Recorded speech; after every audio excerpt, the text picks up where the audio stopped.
Hello, everyone. Welcome to St. Ardent by Night. I am your storyteller, Tactical Pinup, and I'm so excited for episode 2. Excuse me, as I choke. So to give a little recap of what happened last time in episode 1, St. Ardent doesn't sleep. It just closes its eyes and waits. Last episode, the call to court went out beneath St. Ulrich's cathedral spires, stones humming under stormlight. A Bruja forgot the rules and opened his mouth. The prince did not correct him immediately. Instead, she made an example of him. A handful of kindred, our players, were pulled from the crowd and bound together into a coterie. Not because they trusted each other, because they were useful, because they could be spent. The prince gave them 2 jobs: find David St. Augustine and then see the sheriff. What they got when they saw the sheriff was a broken phone, a missing ghoul named Elias Grady, and a man who followed the wrong trail and vanished for it.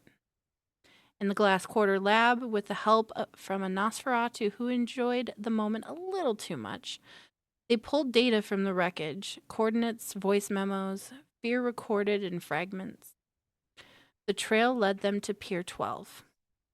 A torn shirt, notes hidden where only monsters would look, signs that Grady had been standing somewhere he shouldn't have been.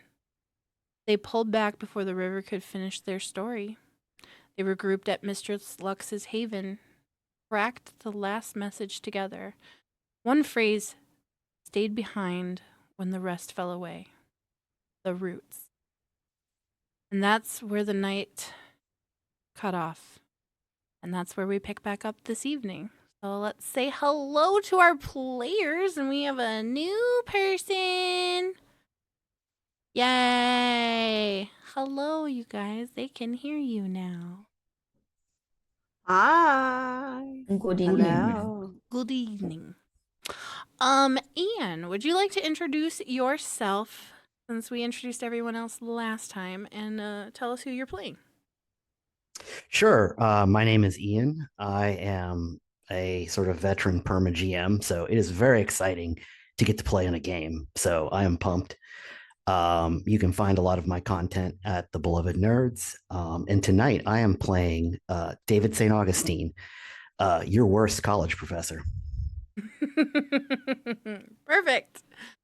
All right. So I don't have any other announcements or anything like that. Again, just a reminder, merch is live if you want to type !SABN merch.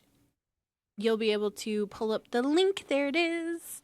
And we have our little merch. And again, all of the money that's made from that merch will go into a pool for if we're ever able to do fun things like, I don't know, do a live game at a convention or whatnot.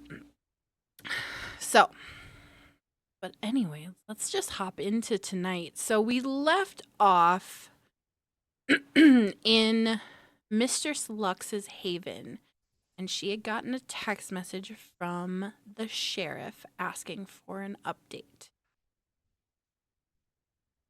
Mistress Lux, would you please describe your haven again and where our group is gathered?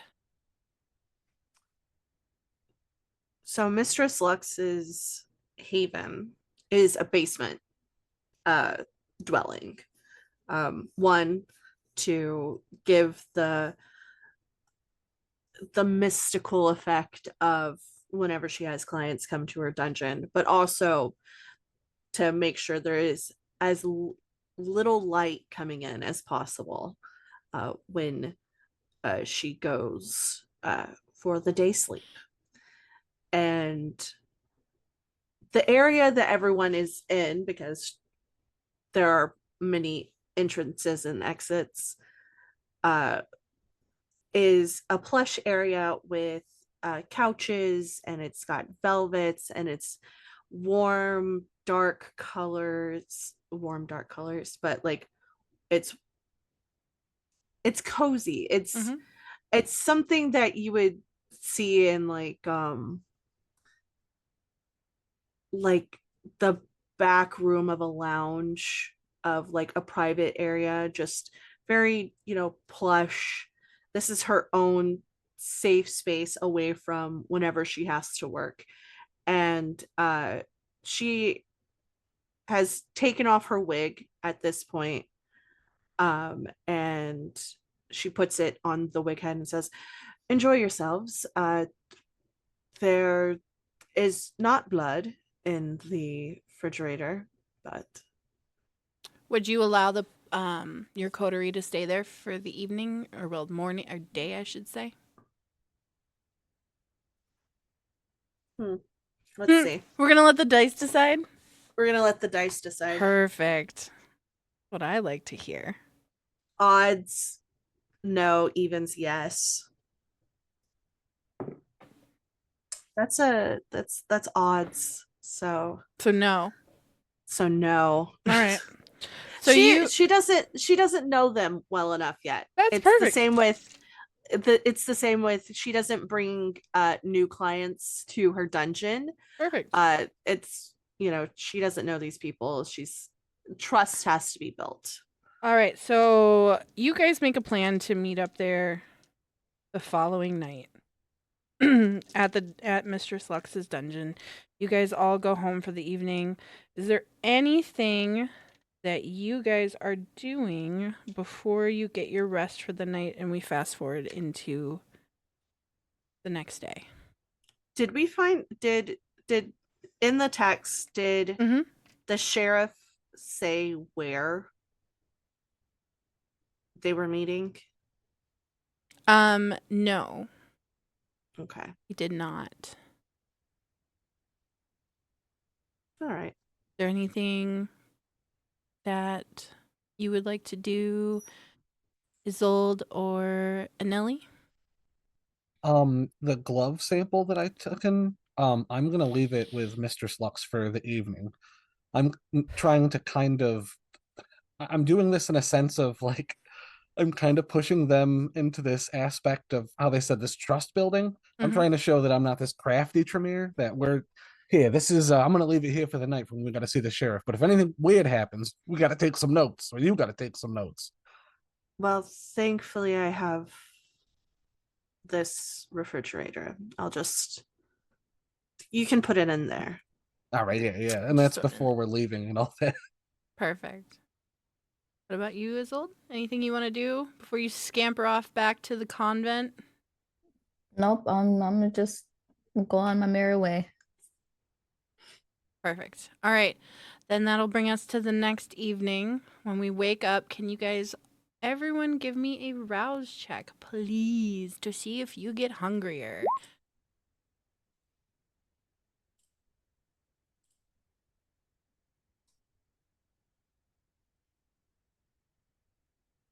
I have succeeded my rouse check. I have also succeeded. I get You- hungrier. Okay, so Mistress Lux is at 2 hunger. I'm going to make a note of that. David. I succeeded. Yay! Okay, so you're at 1 hunger, and Isolde and Anili are at 1 hunger apiece. Excellent. All right.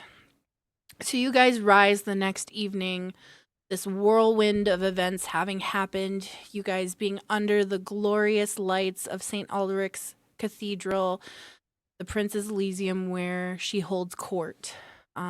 You've been all over in the mud, dealing with super fans of Sister Edith, and somehow her convincing them to leave you guys alone, which was chef's kiss. But you guys do what you have to do before you go meet up with Mistress Lux. Is there anything that you guys want to handle before you head over there?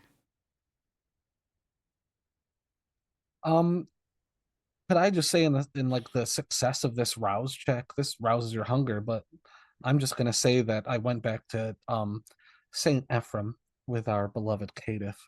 Gave me a ride, you know. Mm-hmm. But I think I tried to stalk some of the halls of Saint Ephraim and did find maybe a nice little snack.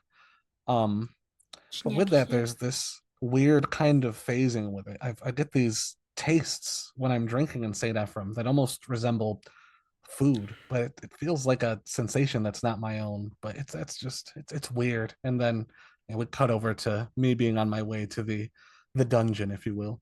The dungeon. Dun dun dun. Lovely. Is there anything that Anili does when he first rises for the evening? Is there certain habits that he has that are something that you cannot do without? Oh yes, of course. I didn't want to bore anyone, but he meticulously goes through his tiny little blood samples and kind of appreciates them. It's like an arrangement sort of ritual, but nothing that's truly magical or sorcerous. It's this kind of obsession of looking over the stock that he has um before kind of rising for this night. But with this Anili hopes he's blending in with all this. He hopes that regardless of this disposable aspect, that no one's asking too many questions why he's in St. Ardent. And that's good for him as he again makes his way to the dungeon. But it's mostly this little blood obsession as he tucks his stash away before leaving. Okay. Is there anything that you do as your quirky Malkavian self to get yourself ready for the day? I think when Isolde wakes up in the evening, she likes to get her blood pumping, so she'll stalk someone, get a little snack. Only real hunt of the night, since Sister Edith does provide for the most part. All right. Excellent. Well, you guys, eventually, after you've done your morning stuff, actually, Mistress Lux, is there anything that you do upon waking for the evening that is quintessentially you? Mistress Lux usually takes clients around this time, but she's had to as soon as she awakens from the day sleep, she gets a hold of the client that's supposed to be meeting her tonight and says, "We have to reschedule." So, Aw, I was so looking forward to our session. I'm sure you were, but leave tribute and I might allow you to reschedule. Of course, Mistress. It's my pleasure. Thank you. She hangs up after like the thought of thank you happens. It's just like nope. But she would have turned on this LED light that's outside the dungeon window, like the the window that is towards the street, and it's a snake. It's a green, it whenever it's lit up, it's a green snake, and she just looks at it, sighs. Well, I don't get to have fun tonight. Let me ask you this. Does Mistress Lux, even though modern technology is forbidden, does Mistress Lux have like a Cash App or a PayPal? Oh, for sure. Okay. For sure. Okay. So Like, so Cash immediately App, random wish list that people can amazing. So give gifts. immediately after you hang up, you get a ping on your device that states that $1,000 has been sent to your Cash App. Responds with like a kiss, like the little lips emoji, and that's it. Perfect. All right. So you guys now make your way to Mistress Lux's dungeon. There's only 2 of you this evening. Unfortunately, Ernie and Sister Edith. Sister Edith had a big live stream that she could not avoid this evening. So she is unfortunately unable to assist the coterie. And Ernie, unfortunately, had to handle answering some questions because there was rumors about how he performed as a caitiff, but yet in a Tremere fashion, and elders have some serious questions for him. So unfortunately, he's not able to join us tonight. So you guys make it. Isolde and Anili, you make your way to Mistress Lux's dungeon.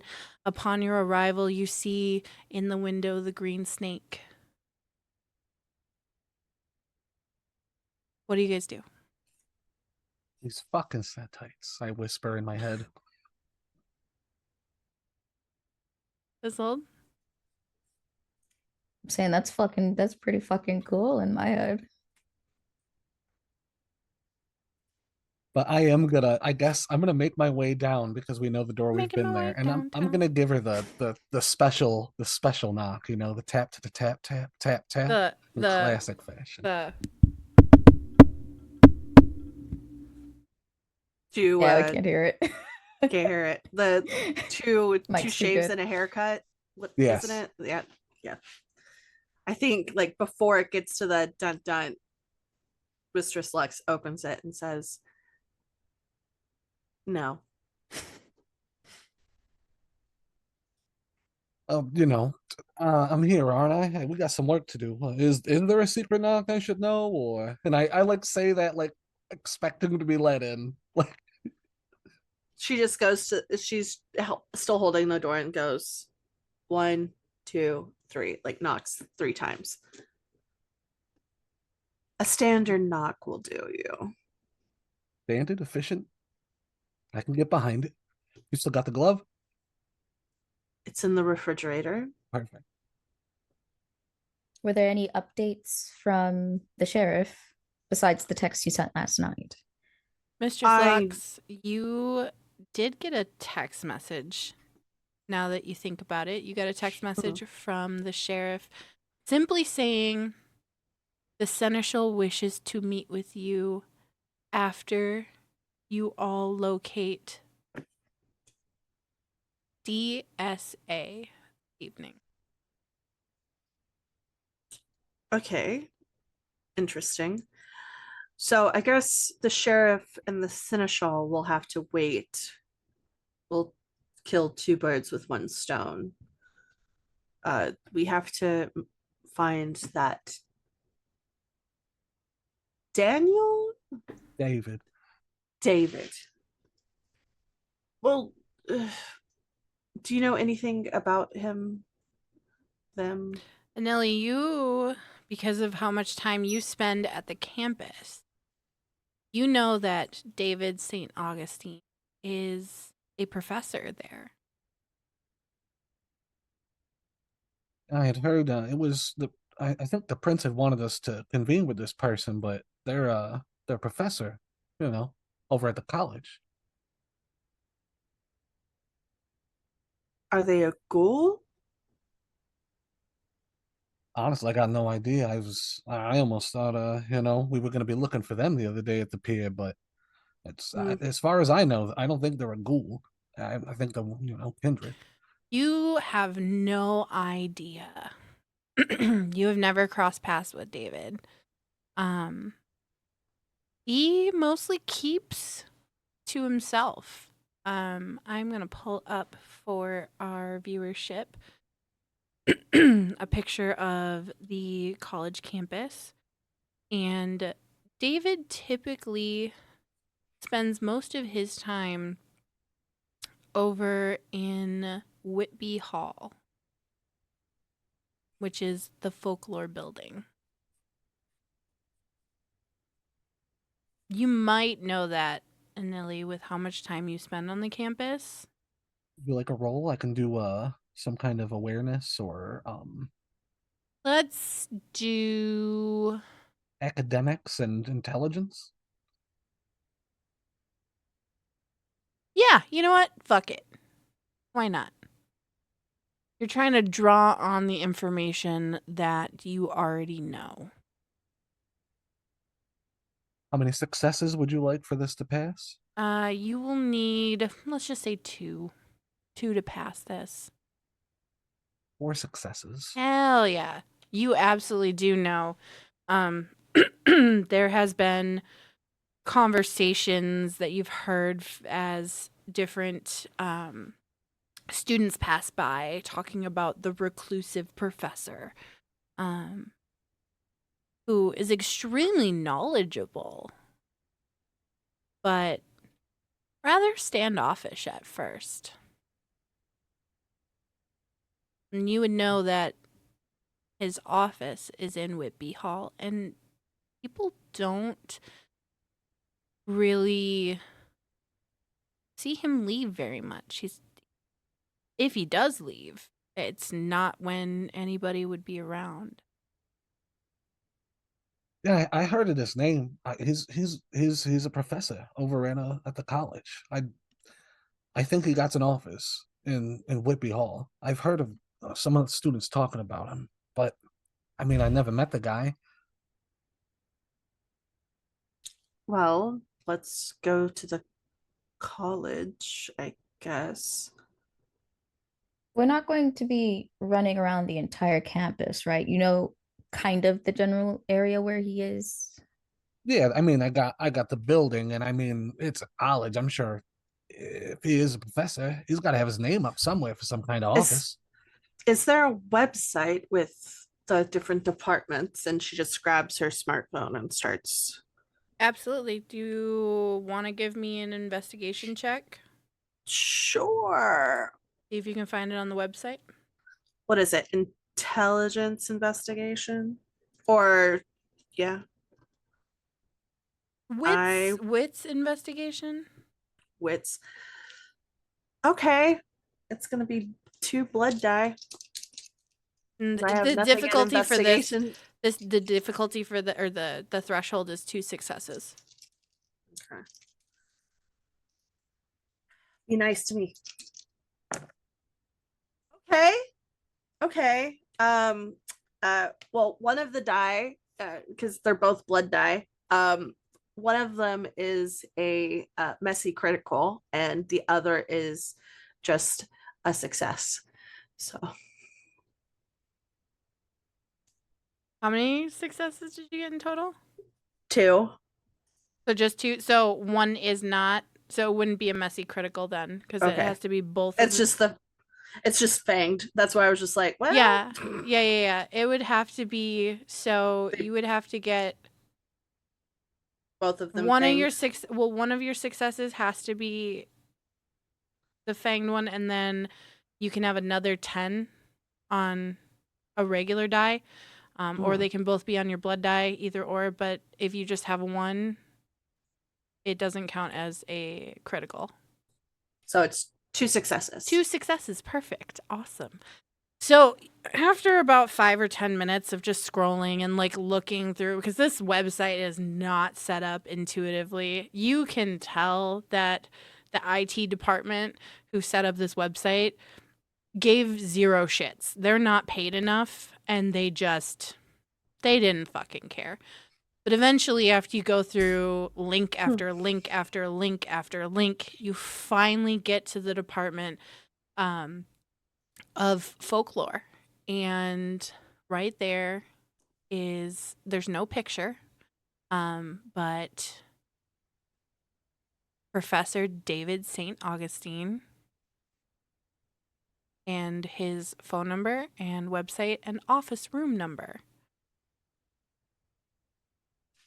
I think she opens the website in a different tab and then copies and pastes the phone number into like to dial it and just calls. David, where are you right now? Would you be in your office at this hour or would you be elsewhere? So, what time is it? We'll say little after like 9 p.m. Yeah, David at that point would probably be rolling out of his office to try to locate a campus or slightly off campus bar. Okay, well then, how about this? I will roll a die, and odds you are just walking out the door, and evens you've already left. All right? Okay.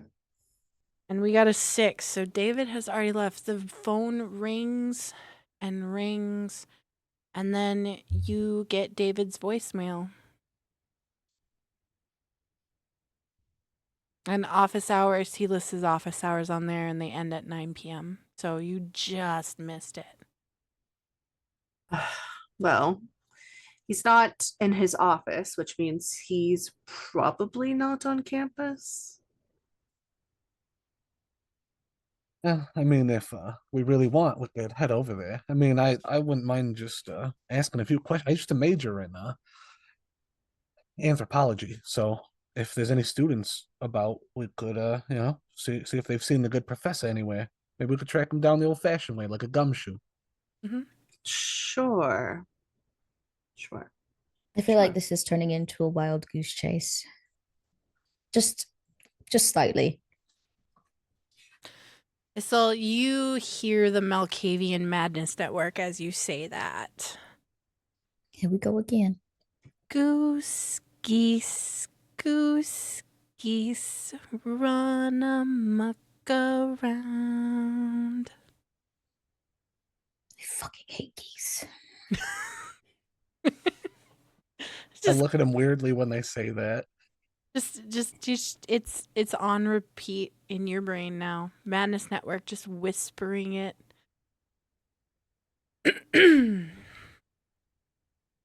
So do you guys head to the college campus?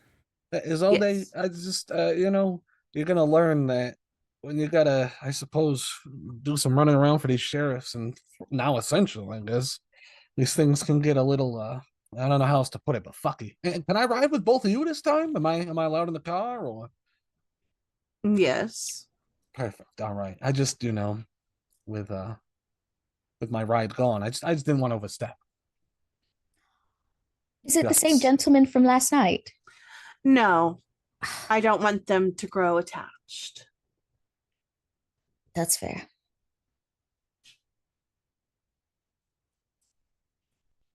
It is whenever we all walk out, whenever the group walks out, because this is in an alleyway. The exit that they go through is in an alleyway.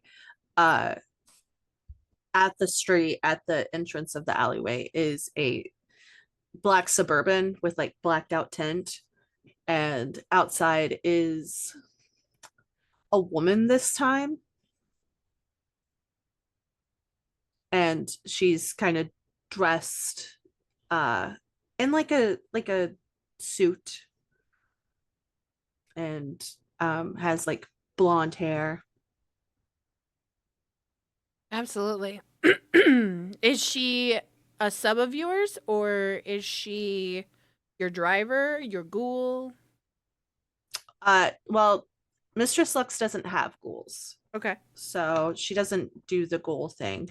She, after being a ghoul for a while, she kind of learned that she's like, well, but it is someone who has expressed interest in becoming not a sub, but to learn the art of doming, All right. basically. She, as you approach her, um, the the rain from last night, the sleet has turned over into snow, and big, fluffy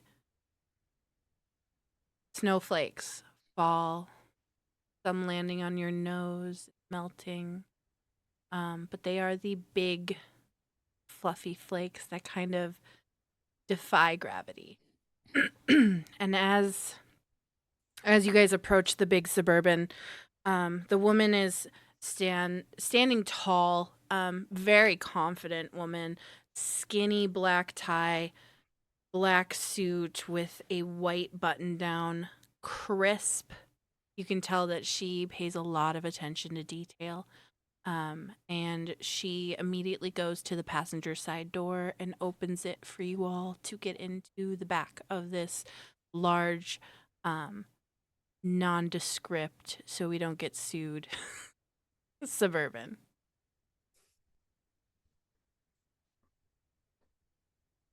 Thank you, Grace. Doesn't say anything. She just nods her head in appreciation. Nod, and I slide in as well. I would try to, like, I don't know how else to put it, like gentlemanly, like kind of motion. I would assume that Mistress Lux would take the lead with it, but I try to motion like after you, of Mistress course. Lux ignores you, and she just gets in. She just pushes past you, without even hesitating. She pays no attention to you being a gentleman and just like nodding your head and gesturing.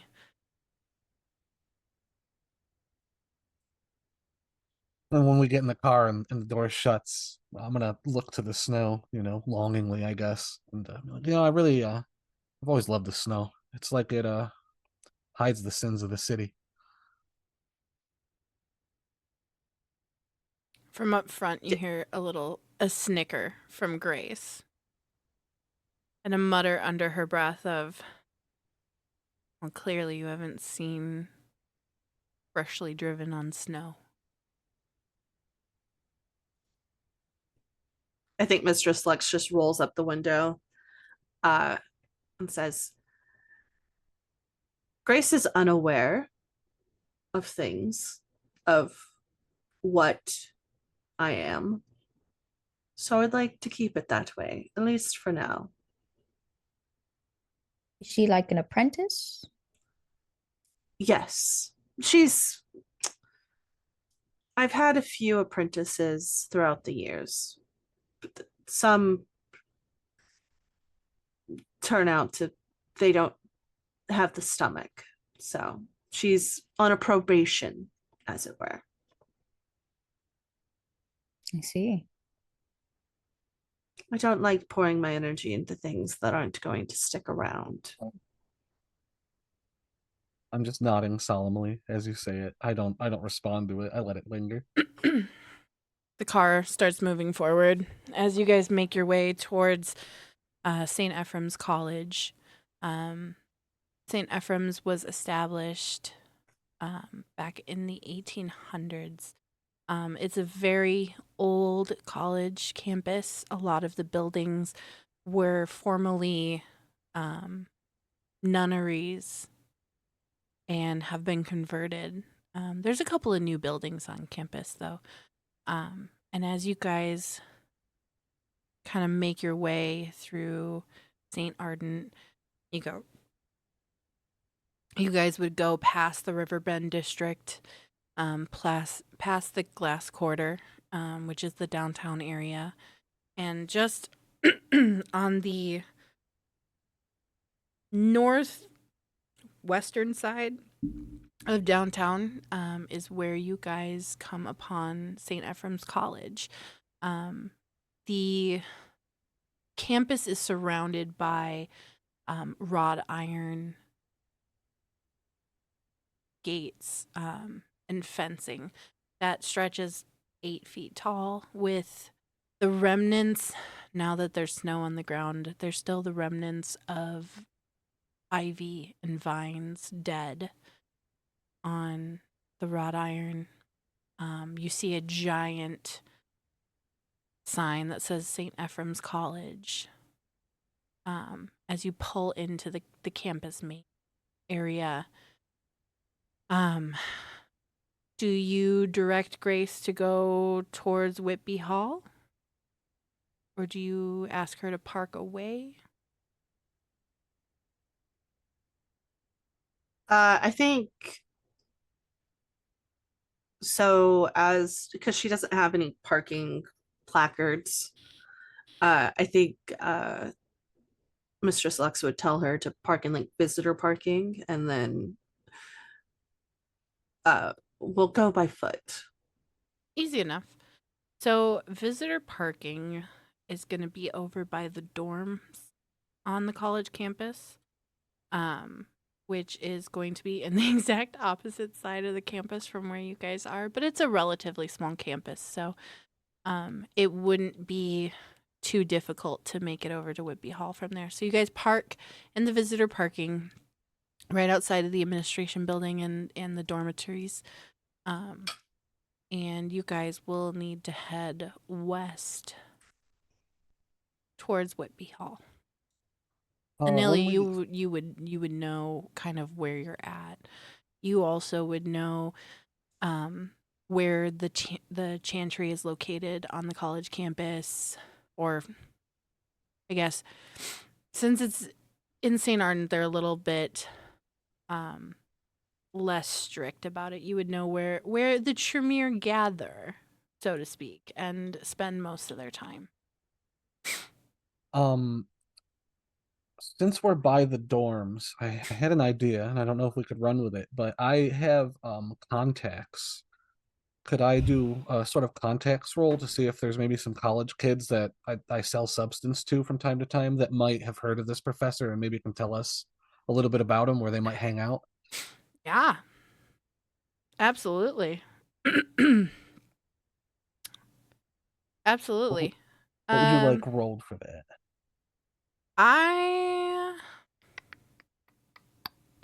Let's do charisma and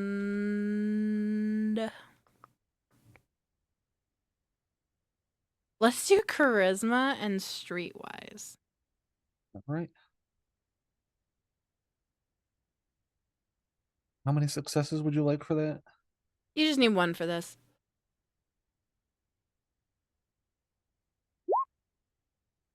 2 successes. Heck And yes. I'll give you something to work with too. So I actually I know some of the students who go around here. I'm sure some of them are into folklore and studies like that. We could pop in really quick. I could just ask around if you guys don't mind. Might save us some time. Sure. Go for it. Just give me a sec. I'll be right back. Right back. And I'm really trying to not split the group, but I'm just gonna like kind of jog off really quick, just up to a dorm that I know where there's gonna be kind of your miscreants, if you will. Yeah. There's you actually you actually end up at the dorm room of Shani, who is one of your regulars. Complete pothead. How she has not flunked out of St. Ephraim's College, it's probably because she is getting her degree in philosophy. She is constantly hitting you up for weed. You get some of the good stuff from from Buffalo, but Shanny, it was Shanny, right? Yeah, Shanny. Oh, Shanny, hey, I was looking for you. How you been? Oh my god, I just smoked my last bowl. Bro, Your last one? yeah, my last one. Please tell me you got some. I like Um, anything. I don't care. Sativa, indica. I Bro, pat down my pockets. I'm like, Danny, I'm honestly, I could go grab some really quick if you don't mind, but I'm trying to look for a Professor Augustine. I think you did you take any of the folklore? I just I didn't know mean, his.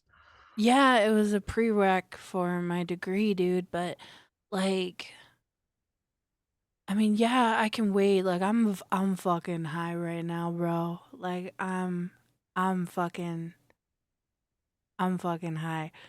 So we good, but like if you could hit me up later, I desperately need, that good. So No, I got you, but like this is the thing, right? Is I went past the hall over there. I went to the God damn it. I went over to the Whitby Hall, and it's past 9. He's out of class. yeah. Do you know where he hangs out at all? Where I could find this guy? Because the thing is he's just. I'm trying to take some more of these courses, but I need some tutoring too, and you know how it is. Yeah, bro, yeah. Sometimes he hangs out down at the Cobra Chicken. The COVID chicken. Yeah, that bar down the street. It's supposed to be a joke. Like, haven't you heard of it, man? Like, Wait, yeah, the bar that you passed out at, where they drew the mustache on your face. yeah, man. All right, the COVID. Yeah, all right. No, Yeah, I the got you. Cobra I got a good. Yeah, Chicken, cause whatever. you know I'm how gonna hook you up extra for this. I just got to take care of it, and ah, I got bro. you. Yeah, can we get some indica this time? Like some God's gift would be fucking mint. You know I'm gonna try my best for you. It'll at least be indica leaning. But thank you for this. All right, man. I'll be back as soon as I can with this. And I'm Don't just make trying an to like ass out of yourself there. Like seriously, do not drink. Do not drink the Long Island iced teas. They will fuck you up. They make them in a batch, so as it gets down to the bottom, the alcohol's all settled and shit. And so like you never know how strong the drink's gonna be. Anyways, honestly, yeah. I mean, as long as they don't got a stage, I might get a little tipsy and do some improv, and that would not be good. well, I'm gonna go watch Rick and Morty, man. Enjoy my high right now, and maybe like get some snacks. Like I I think think you're I one of got them. pizza rolls, bro. Okay, Hey, those dude. pizza rolls. Yeah, no, I'll be right. Yeah, I'll be back with your shit. I'll get you and yeah, relax. You're a yeah. lifesaver. I see. I see. Nah, I see. man. You the homie. I'll catch you later, dude. Yeah, I try to scurry my way back out to the She parking lot. shuts her door, wanders off, and if you can hear just like all of a sudden the TV come to life and fucking Rick and Morty's on. What about the slut dragons? I don't know what the fuck. I go out to the parking lot. I meet up. They were watching some shit with like a pickle, but all right. It's we don't got to go all the way to the hall. I heard this guy. He hangs around one of the bars. The Kabara Chicken. Kabara? Cobra Chicken. It's a bar right around the All of corner. a I've been there sudden, before. our little Malkavian hears gooses are cobra chickens. It's the geese again. You said something about geese? Yeah, a side eye. Don't don't worry yourself It's over. cobra Let's chickens. let's just go. Cobra Okay, chicken. Okay. Don't ask questions you don't want answers to. I personally hate geese. Me too. Well, let's go to the goose bar. If he's not there, we can always go back over to Whitby Hall and maybe wait him out. If he, I don't know what his hours are like, but yeah, Well, I, it said that his office hours go until 9 p.m. So we had just missed him whenever I called. Yeah, it's roughly you would figure right now it's about 9:20 in the evening. So To the bar. and in my head, I went and asked these college students because I do know where the Tremere congregate, but the Tremere don't give out shit for free. In my head, I'm sitting there like, all right, I'm just avoiding trying to ask for any more fucking favors around this college because these motherfuckers are savage. All right. Well, Shall we head to the Cobra Chicken? are you guys gonna walk or are you guys gonna take the vehicle? Take the vehicle. I think Mistress Lux wants to look at David's website because she's used to doing research on her clients, and so she wants to have like a leg up and be Yeah. like, all right, all right. David, do you Let's- want to talk about a little bit that would be in your bio on the college's website? Yeah, I think that probably, the bio, you think the bio would have a picture? Or we've already established No, that it doesn't. maybe not. Good. Okay. No, David. Um, David does not like his picture up on the website for obvious. Yeah. Yeah. Good. Okay. Good.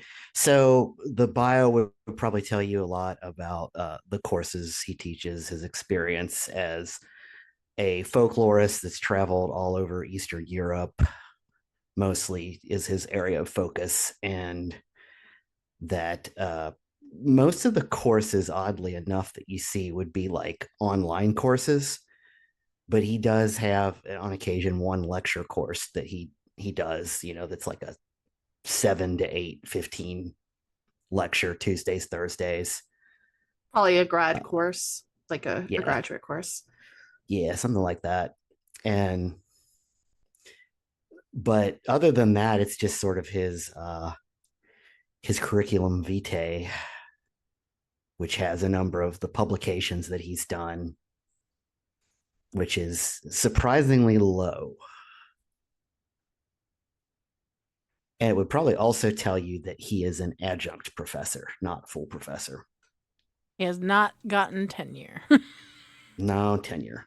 No tenure.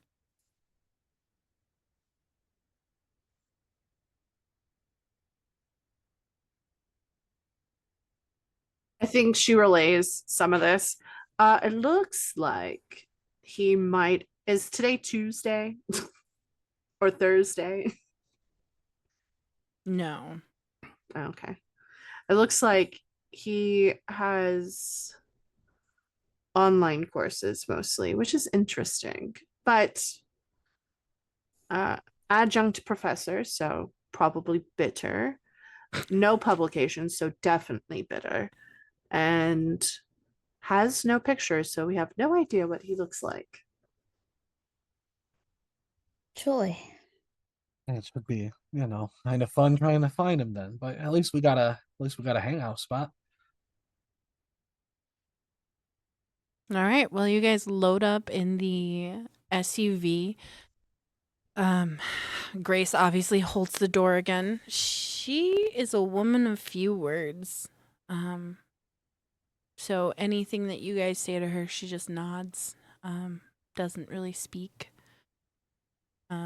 She closes the door for you guys and then hops into the driver's seat and gestures to you, Mistress Lux, and goes, "Where to, ma'am?" The Cobra Chicken. As you wish. And she immediately she knows where the Cobra Chicken is. It's just down the street, about 2 blocks from the campus. Towards the Glass Quarter, not up towards North Point Bluffs, but down towards the Glass Quarter.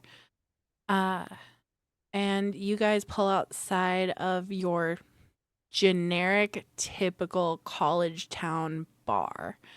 They have heat lamps outside where you see several college students smoking, in a gated off area where they can have their beers outside with them.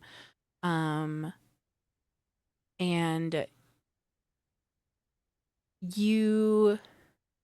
it's not like a club, like it's a genuine bar. So you don't hear like your typical club music, but you would hear like alternative rock, moody alternative rock playing over the speakers. And as you enter into the bar, is there anything you guys want to do before you walk in? No, I think I'll try to swagger in with the group in a sense. I'm gonna obviously try to blend in and look nonchalant, not like a gang of people looking for someone. Right. Mistress Lux is going to activate awe. You're gonna activate awe? Of course. Potential clients.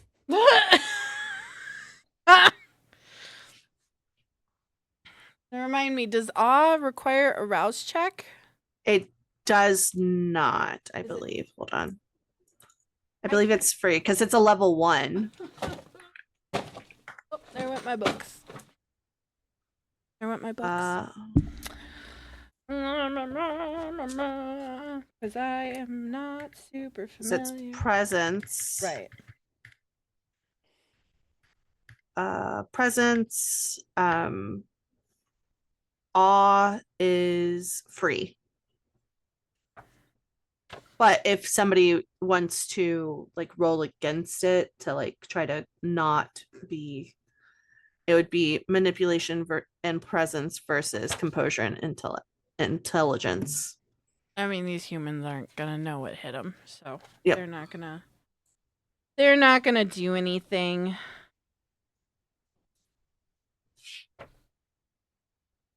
They're not gonna. Just All right. Anyone else doing anything before you enter into the bar? I'm gonna plug my nose and say it smells like booze, cigarettes, and undergrads in here.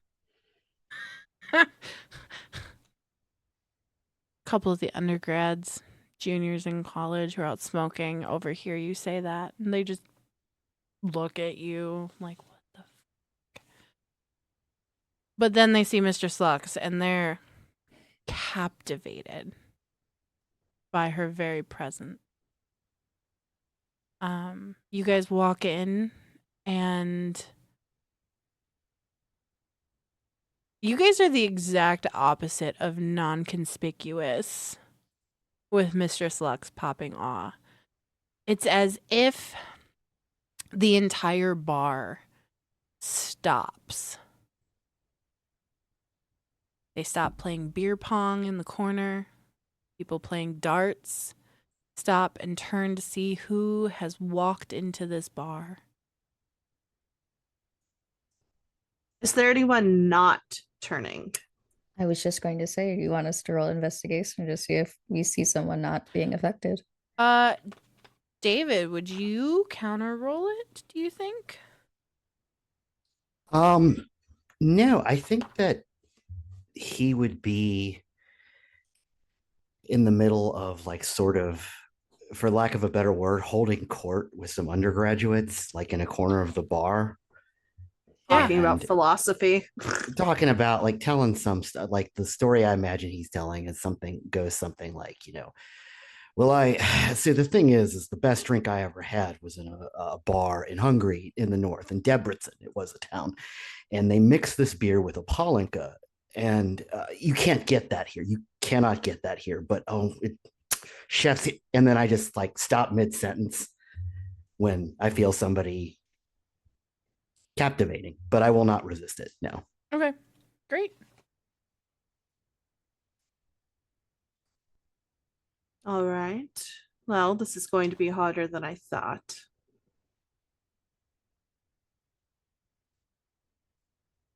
Well, with this, could we do any kind of a wits awareness, something to stay in the room? Like I don't mean it in like a bad way, but I'm looking for someone who kind of doesn't fit in with the crowd in a sense. mean, Someone who does- would be a professor, an older gentleman.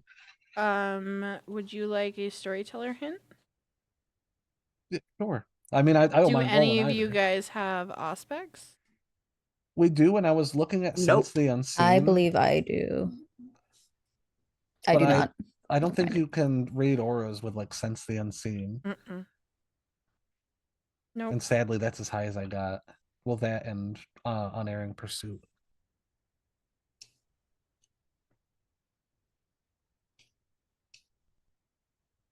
You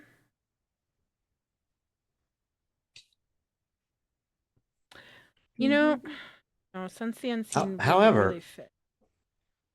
I would say that if somebody captivating and unusual walked into the bar, and particularly if they've dropped all, and I've noticed that, I might approach them, even if I don't know that they're kindred.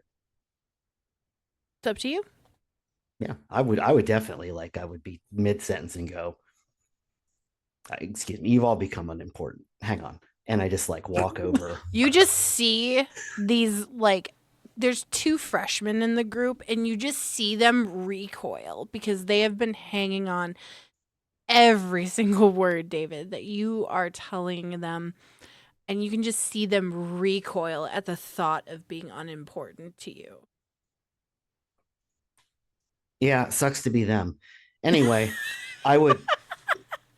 The upperclassmen are used to it by now. They're like, Oh, that's just Professor St. Augustine. Yeah, they're like, that's Professor St. Augustine for you. Always waiting for the next somebody far more captivating than we are. And they go back to having their little discussions about backpacking through Europe as you see these freshmen does this mean we're going to fail this class?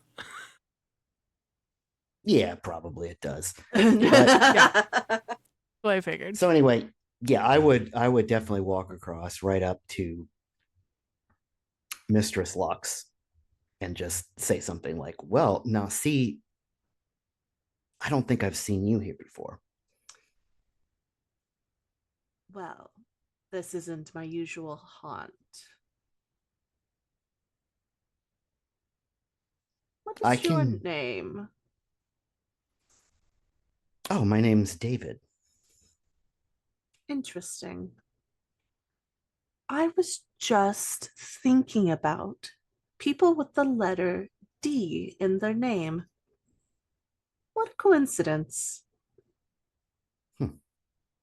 So you're working on your letters right now, or just? I think at that she just blinks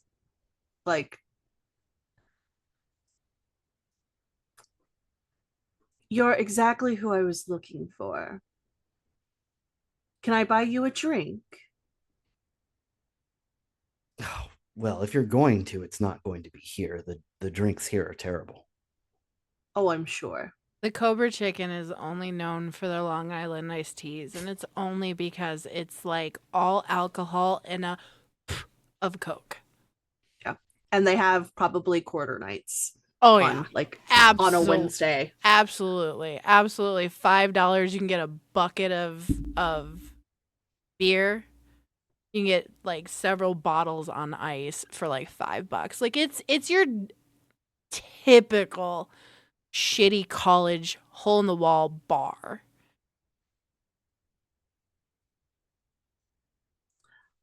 Well, I know a great place that we could go to.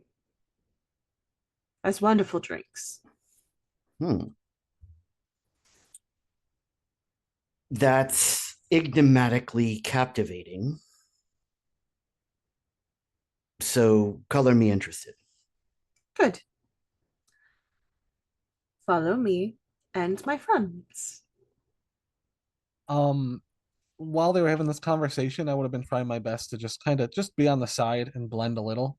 But when I hear Mistress Lux say that you're the person I'm looking for, I look over to Mr. Augustine, and I'd like to drop unerring pursuit on them because I don't know what to make of this or why we're kind of coming after them. So I want to make sure that he's not going anywhere that I won't find him from now. Okay. Why not? And it's a resolve aspects with a rouse check. Okay. So I am going to do my rouse check. Is there a counter? On my notes, I just have I create a bond with a target to spy on them. It's a resolve aspects with a rouse check. I can look into it harder though. What is the discipline? Unerring pursuit.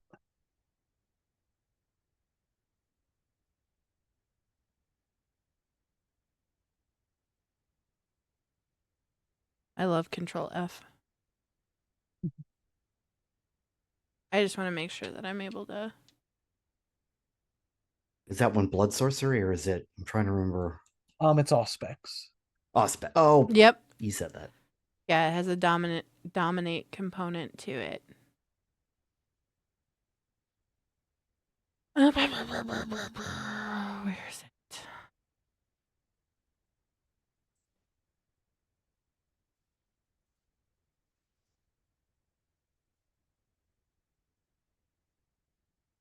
So it creates a supernatural bond between allows them over the course of a night or okay. Yeah. What was your rouse check? My rouse check was a success. Excellent. You do not get hungrier.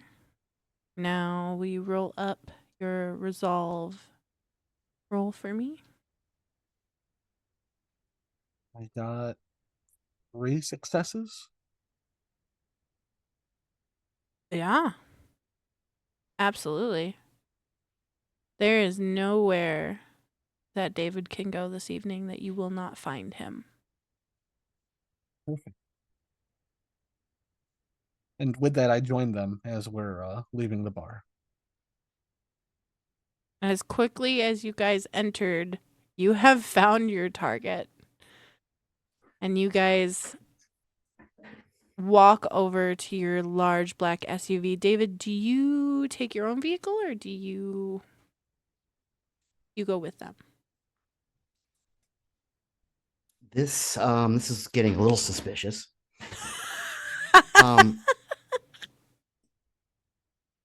So I kind of stop. I'm like, so I didn't quite get all your names.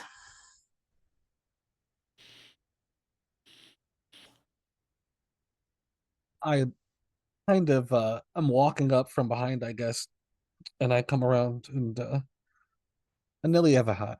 Pleasure to meet you. You may call me Okay. Mistress Lux. And I'm Isolde Blackthorn. What a colorful cast of names. So you mentioned you were looking for me? Yes. Is that a problem? No. If you could just use, I don't know, your fanciest code words to explain why you were looking for me. You've pissed someone off, and now we had to look for you. That might not narrow it down so much. They sit upon a throne. I mean, do you drop Voss's last name? No. No, not in front of a bunch of kind.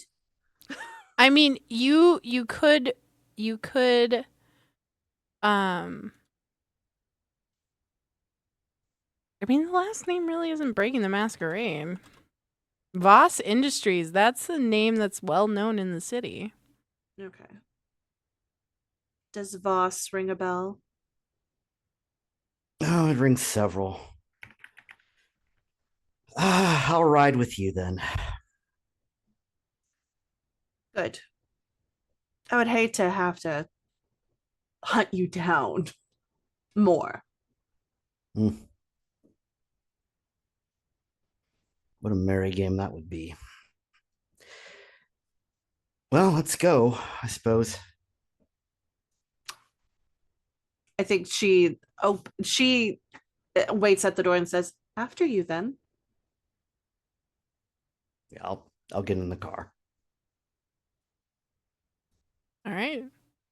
I love it. Flying as well. We all in the car. All right. Is the window down or up to your driver, Grace?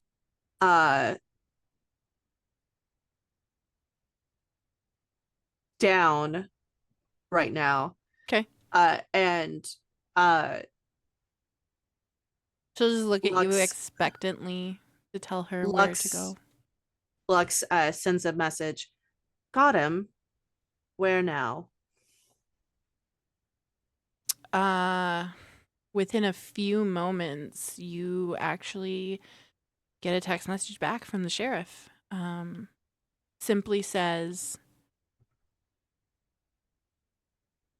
Voss Holdings, penthouse suite. You would know you would know that that's where the seneschal's office is. That's where the sheriff's office is. That's where the prince's office is. Tavos Holdings, Grace. She just nods. And then she rolls up the window. Perfect.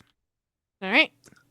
So as soon as everybody gets in the car, is all settled in, Grace begins to drive you guys towards the Glass Quarter downtown area to the tallest skyscraper in the city.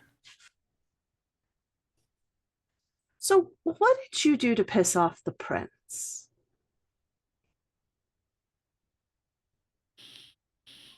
You've got me.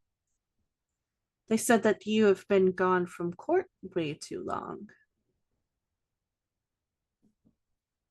Oh, that. Well, don't think I'm a member of the staff, but We're all part of the court, whether it's right, wanted or not. right. Well, it was certainly intentional. Were you in Eastern Europe or something like that? No, no. Have you felt it in the air? I mean, what are you trying to get at in the plainest of terms?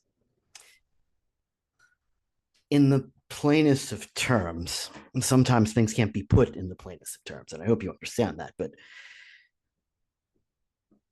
the city feels changed. There's something wrong with the river. Oh, you're one of those. So you know of the The hum. Immediately hum. upon saying the hum, Isolde, you start to hear that hum. It's like a needle being pushed from the back of your brain up to the front. It is distracting. It breaks your concentration with the conversation. You feel the madness network fighting against it within your psyche. Are you working with Elias Grady? No, this is more a personal feeling. Let me see. So no digging around in the river, as it were. No. I don't need to dig around in the river to know something's wrong with it. What do you think is wrong? Well, I haven't worked that out yet. Don't you think the prince should know what's going on in their domain? Sure. I'll let them know. Okay. But if you think that I would look, I'm an academic, and if you think that I would report to a prince that the river feels weird without some kind of something more substantial. The plants, the roots, the text, the hum, the plant. Where's the plant? Someone took a sample of the plants. Oh, it's in the fridge in the dungeon still. I didn't bring it with us. Shit. Kind of fucked up on that. So you immediately, upon saying the roots, hear this cacophony in your mind of the Madness Network, as if it all the voices rose up at once. The roots, the roots, the Shut up. roots, Shut up. I know. the the roots, Shut up. the roots. I know it's the roots. I don't know what about the roots, but I know it's the roots. Shut up. That Is, hum, is she all right? that hum is still pressing into your brain, so you have this war going on inside of you right now. Pay me no mind. Nonetheless, what have you uncovered?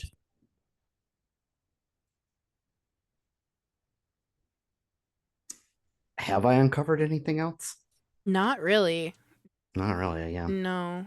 David, you felt very uneasy given your knowledge of folklore to this feeling and this sense. You've experienced the hum yourself. This low frequency hum that's disturbing. Frankly disturbing. And when you left the city, it was because you wanted to seek out research that you did not have access to in the college. And you left without telling anyone where you were going.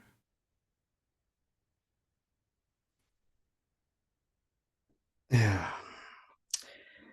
So full disclosure, I have some anxiety about this. This hum.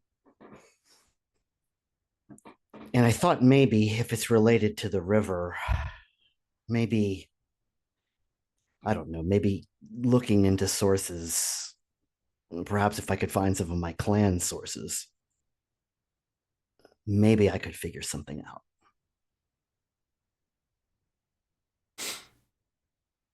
And what clan do you belong to?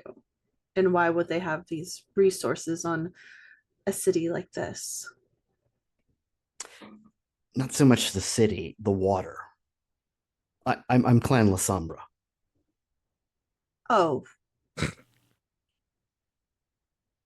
Tell us how you really okay. feel. Raises an eye, and Anili's kind of sat there listening to this, and without even kind of a roll, you can just tell that Anili kind of wants to really ask some questions, but he's doing his best to just absorb while we're on this ride. What would the La Sombra know about water? I mean, I don't know much about the clan because, well, I've always been told to avoid you and some of the other ones, but Well, admittedly, I'm not an expert on La Sombra lore. And if I were, I wouldn't really be at liberty to discuss it. ooh. But take heart that I don't know. But I So, wouldn't tell you.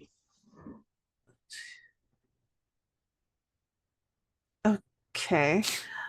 Well, good to know, I guess. Uh, um,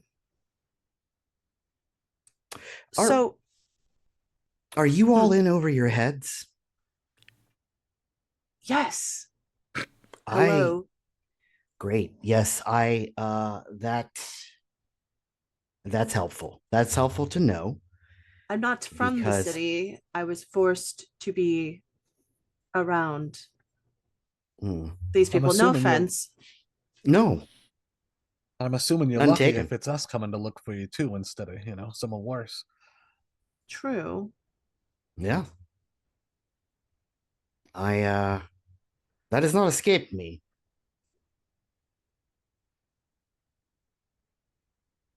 It's still weird. I think with this, I'm gonna look out the window too and like look to the tower that we're approaching in a sense, and It's looming over you guys, and it is getting closer and closer and closer. maybe I could say that we might be lucky and maybe learn a few things while we're here, but I feel like this has nothing to do with luck. What do you, I mean, you're a folklorist. What brought you to the city? Are you from here? Yes, it's a job.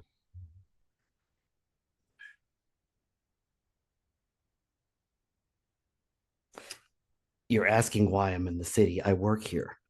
Yes, I understand that you work here, but I don't know what made you pick this instead of a different college. I mean, outside of the fact that you don't have any publications, you are stuck at an adjunct position.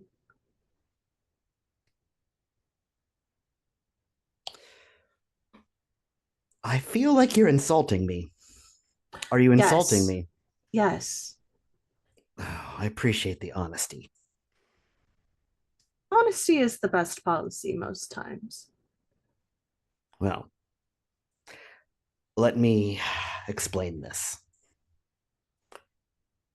I don't have a lot of time, at least before, to write articles because I'm an alcoholic. Okay.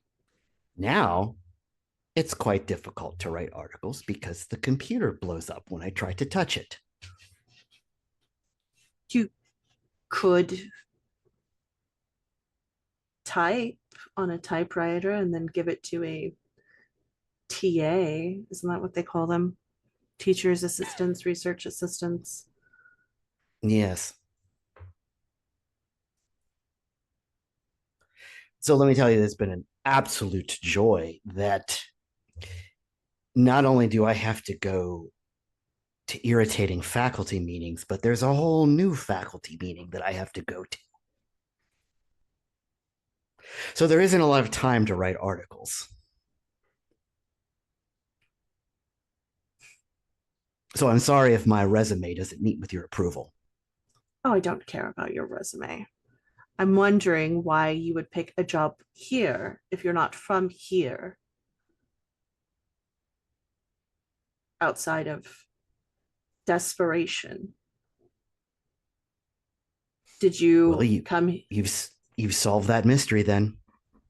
desperation? Of course. Were you here before you returned? Yes. Huh. Interesting. Well,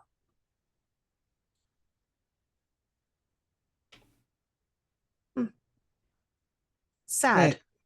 Hey, I've met a few lushes in my time. You know, he don't seem so bad. It's very hard to get drunk now. It explains the bar. It does. It's in that moment that you guys pull up outside of Voss Holdings. There's a knock at the glass window separating you from the driver, Grace. Lux just rolls down the window. Yes. We're here. Okay. Open the door. She immediately gets out and opens the door and stands with her hands folded in front of her, waiting for you all to get out.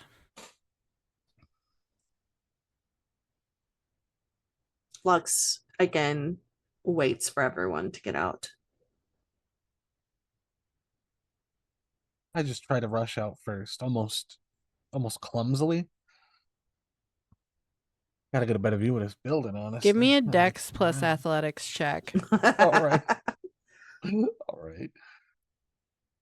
To succeed, you need 2 successes. Okay.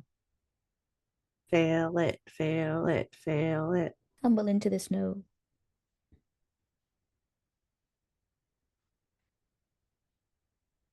And no success. None. You Yes. you go ass over tea kettle as soon as you step out. Somehow you manage to find the one icy patch. And you slip, and it's like one of those like comedic like Charlie Brown moments where the feet come up out from underneath you and you slam down onto the concrete. All right, well, I lay there. I don't even get up right away. I lay there in disappointment in myself. I'm getting out next, and Please don't step on me. I saw how you treated that other guy. Just all of a sudden his soul gets down and just like starts making snow angels next to you. it looks like so much fun, Emmett.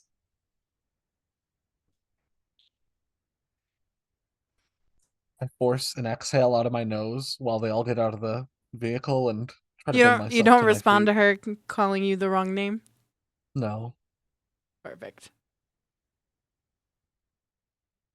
Mistress Lux gets out last, and she doesn't step on him. She steps right next to him and gets down, not face to face, but just kind of looming over him.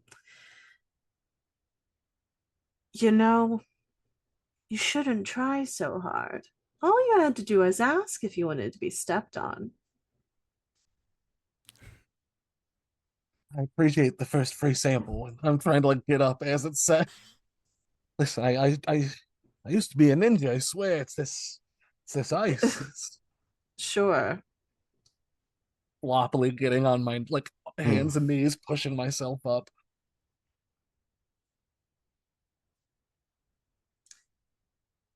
Grace just stands there, stone faced. Grace, you can leave. Leave, or hold the car? She looks back as she's being questioned.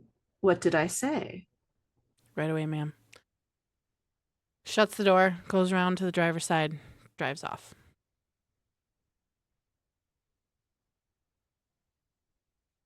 Trying to brush myself up as we walk towards the building. Well, then, shall we see if we hang together or separately? Hopefully, separately.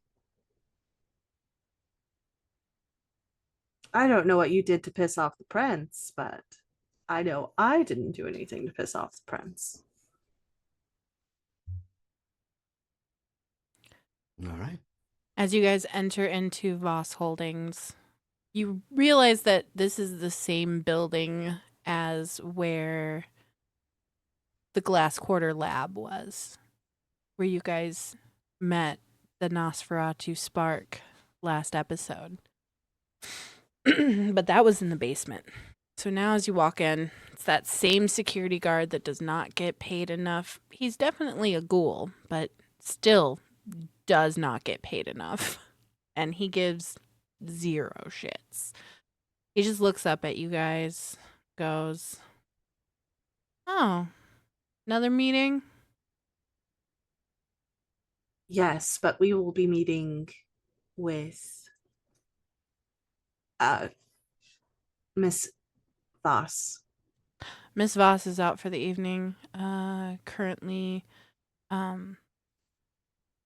Marr is taking her appointments. Is he expecting Then we you? Yes. All right. I'll open the elevator for you. And he sits back and presses a button underneath his desk. And you guys around the corner hear the elevator ding. Can I look to this security guards? Just there, do they have like a name tag or a little nameplate on the desk at all? Were we already told? This one, his name is, it just says J. Simon on his little security guard name tag. All right, perfect.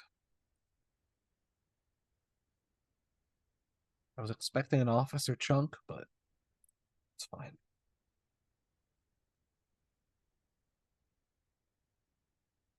Do you guys go get in the elevator? Yeah, of course. All right. You Yep. guys get into the elevator, and this building has got to be 70 stories tall. So you guys ride the elevator up to the 70th level. It takes a bit. What is going through your guys' minds right now? Are you guys talking to each other?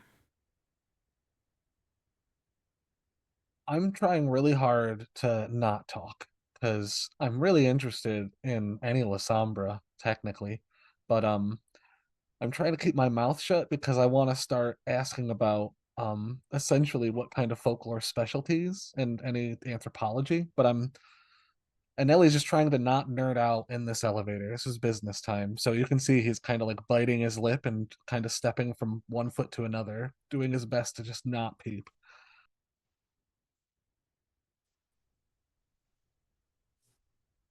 Yeah, Mistress Slug. David will.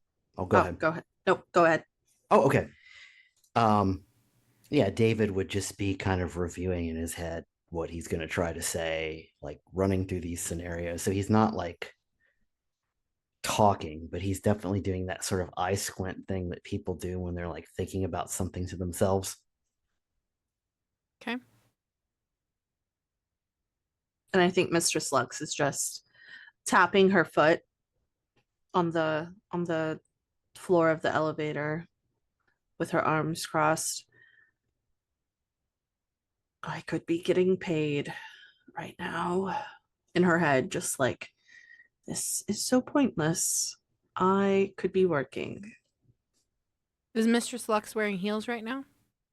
Oh yeah. You hear the click, very rhythmic click against the marble floor of the. Isolde's in the corner trying to focus on the clicks and not the hum and the voices. They're still there. Not nearly as loud as they were in the car, but they're still battling inside of your brain.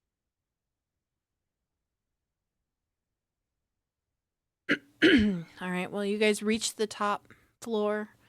The elevator dings open, and it opens into this onyx black hallway. The floor is, it almost looks like polished lava rock. And the walls are textured, maybe slate. But it is, there's a couple of plants here and there, like just typical, like peace lily, that type of, maybe some palm plants, your typical house plants, but it's fairly sparse.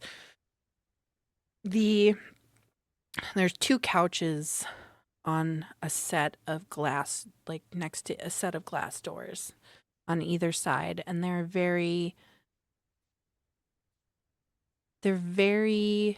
modern. So like solid black leather cushion with dark steel, like it looks like squares on either side, just very like symmetrical, very modern furniture.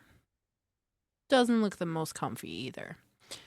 And you guys step through the glass doors and you see a receptionist desk. And the way that this floor is set up is that there is, much like the basement, there is a center conference room that is completely glass. But then along the hallways around it, there's different office doors. And on the far side, you see this like blood red stained oak wood double doors and a little placard that if you get close enough, you'll see the name A. Voss, and then CEO. And if you take a second, you'll see the names of several other well-known kindred in the city have offices here. There's a receptionist at the desk. Mousy looking girl, brown hair, thin lips, and they are pursed together in concentration as she stares at her computer screen. I think Mistress Lux just knocks like right in front of her. She On the- jumps. Oh, sorry. You scared me. What can I do for you? Welcome to Voss Holdings. Mr. Marr, please. Is he expecting you? Yes. She picks up her phone and presses a couple of buttons and then holds it to her and waits. And waits.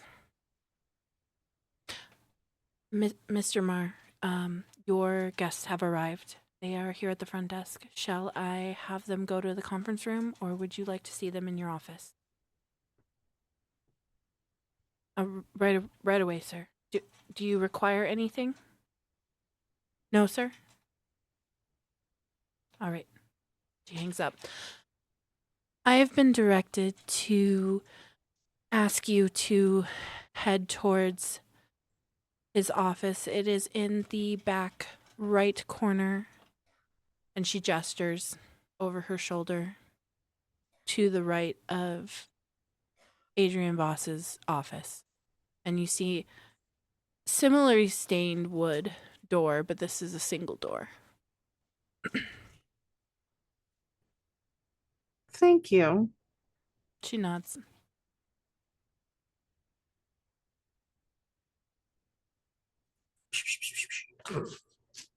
You guys head back to the office? Yeah, as we go, I don't want to be too extra, but can I sense the unseen while we're up here so I can see if there's like any wards or anything around us? I mean, sure. All right. Would you like wits aspects or resolve aspects? Your choice. Okay.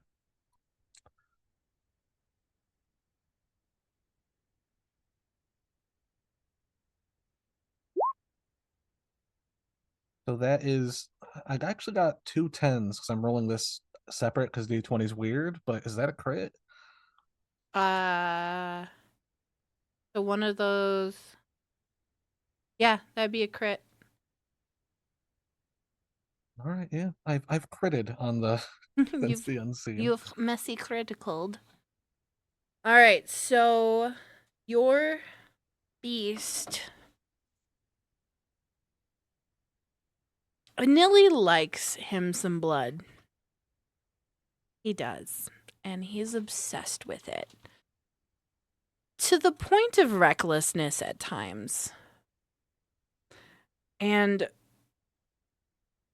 as softly as you can, as you call up the blood to allow you to have this supernatural ability to see those who do not wish to be seen.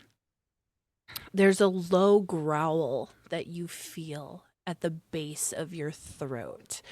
Your beast is clawing for that blood. It wants its collection. And there's a dagger in your mind that is digging at you, going, La Sombra blood. Nosferatu blood. Malkavian blood. Blood.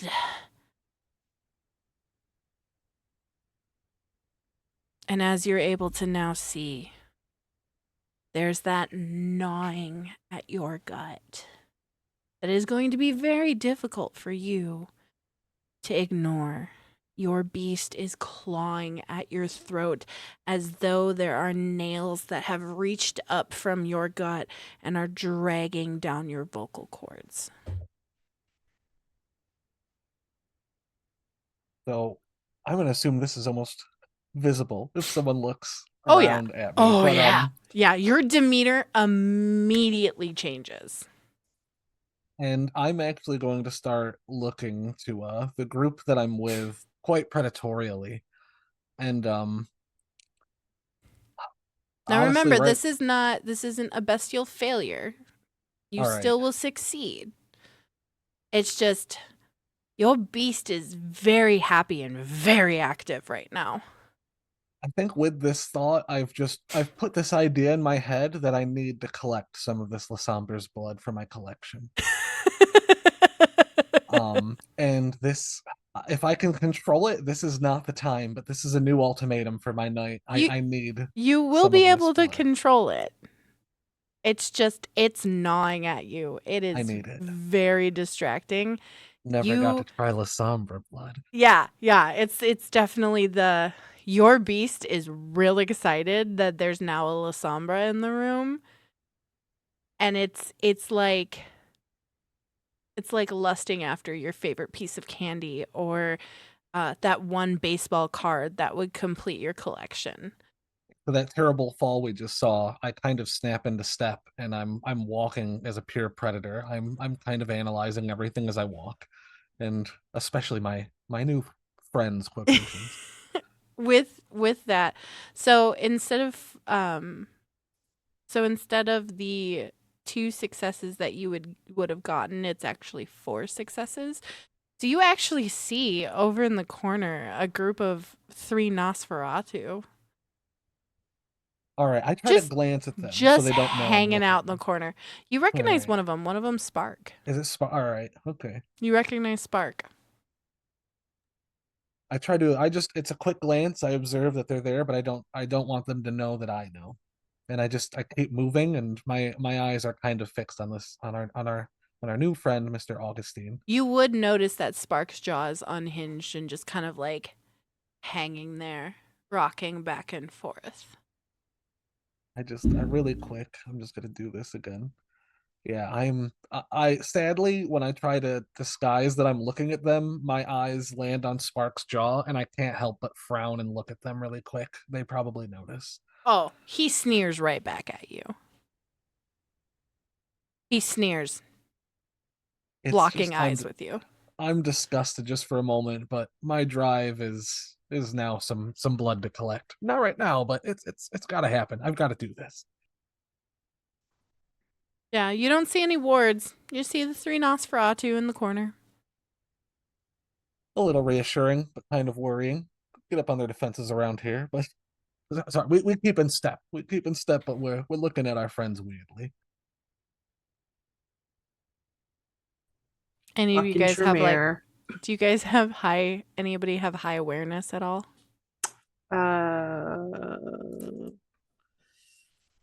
Nope. Nope. Nope.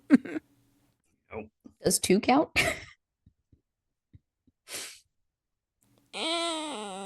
No. I would say like I passively, figured. if you had like a 3, you might notice. If you guys look hard enough at a Nelly, you would notice that there's something weird going on, but you're not quite sure. You haven't seen him. It could be the nerves of him just showing up to talk with the seneschal. Like, that's some intimidating shit. So I don't think that any of you guys seeing him be so serious really crosses your mind as suspicious or concerning.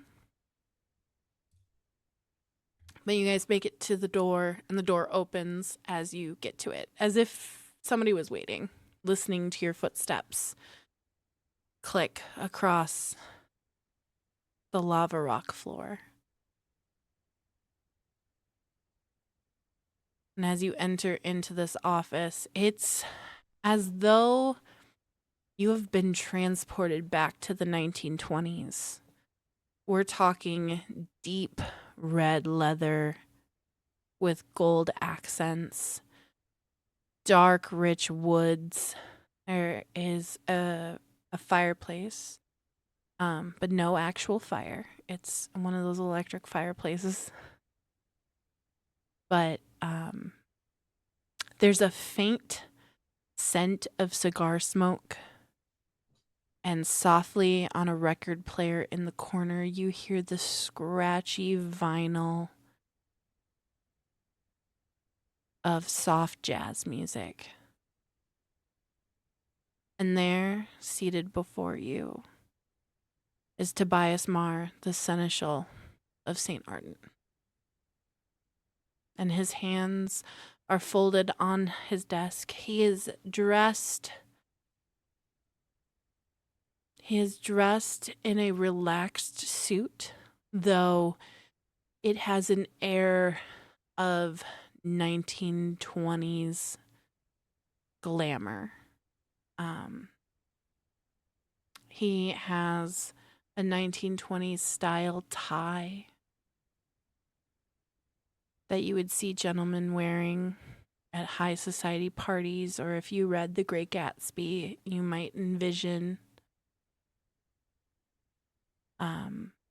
His suit is very tailored, immaculate, in this soft, tan, buttery brown, almost like brown sugar. His undershirt is a muted gold color, and his tie is an accent color of baby blue that matches his eyes. Almost like the blue that you would see as a runoff from a glacier. That crystalline blue. And he just sits there, expectantly looking at you all.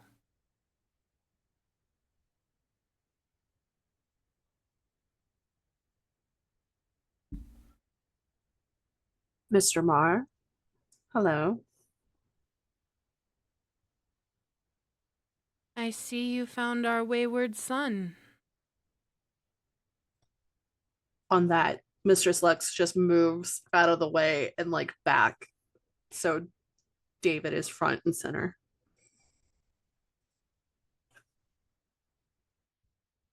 Mr. St. Augustine. Slippery little shadow that you are. Good to have you back in our presence.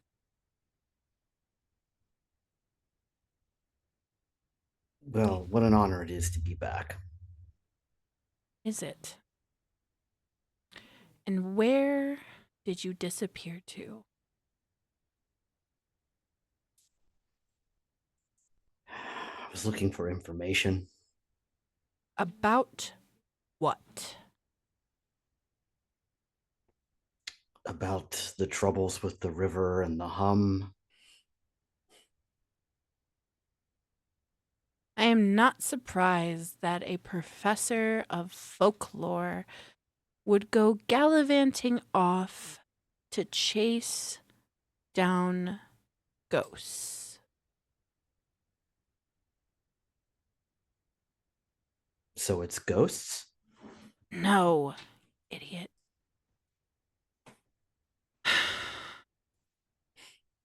Instead of communicating with the tower, you chose to run off.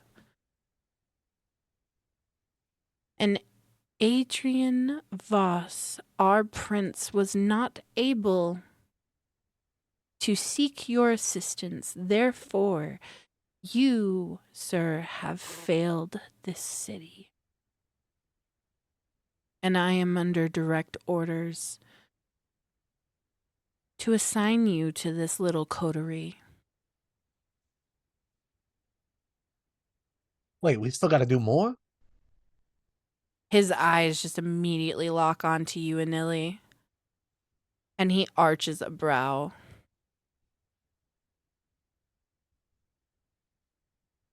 Nelly kind of freezes there, still like looking over to the others and back.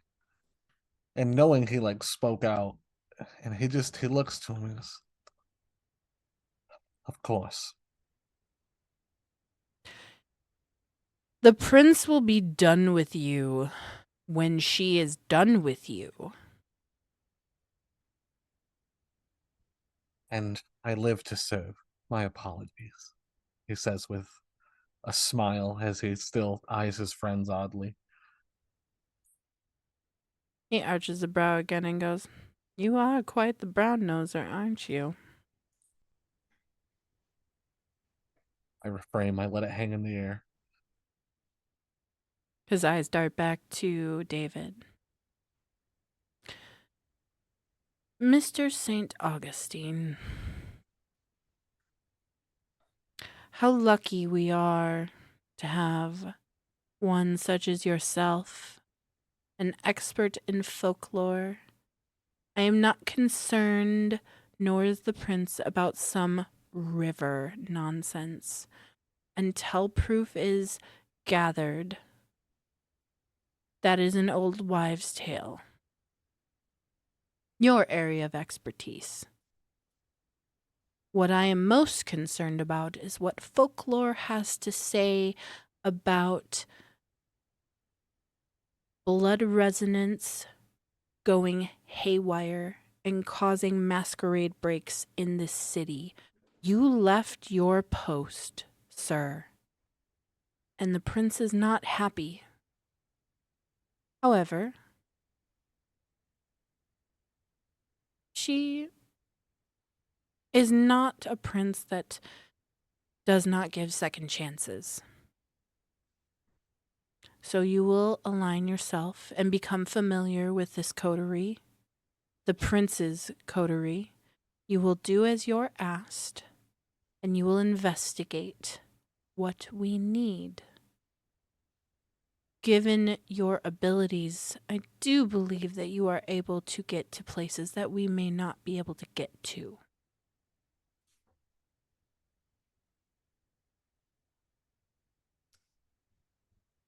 I will do what I can.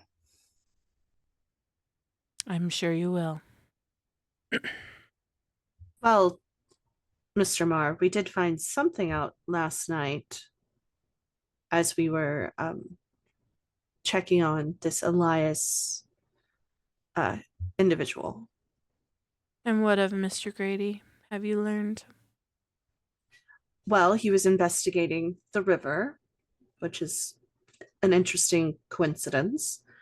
But we stumbled upon some humans, some kind, who were fighting each other for no reason. And they said that they've been doing it since this individual, some weird person from a bar up the road from Pier 12, a biker bar. Lollies. Sure. It's the only one that's near Pier 12. The only biker bar that I know of in the city. It's a frequent hangout for the Bruja. Well, after that, and of course, the comment from the Bruja last night at court at Elysium, we can safe to say that something is at least brewing there. Something's in the water. We also found a bloody scrap from the water that has remnants of Mr. Grady's blood on it. So we're safe to assume that he has met his demise. Or it is at least hurt enough that He's he left MIA. traces. Interesting. All right. So your task this evening is going to be to dig in more about Mr. Grady. I have been informed this evening that his car was found in an alleyway near Pier 12 and was towed to Voss Storage and Impound over in the Iron Veins district, so near the docks. I have this paperwork so that you guys can find his vehicle. And here are the keys. I would like you guys to go and investigate his vehicle and see what can be turned up. I have not personally seen it, but I have this picture of the undercarriage as well. And he slides a manila envelope across the desk towards you guys, and I will be posting in our Discord 2 pictures.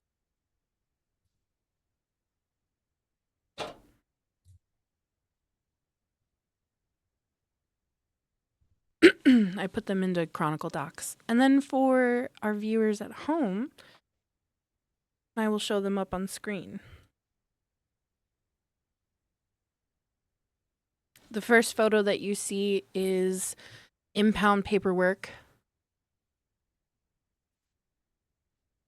with information about Grady's vehicle, where it was found, and some important, potentially need to know or good to know information. The second photo is a snapshot of the undercarriage of Mr. Grady's vehicle.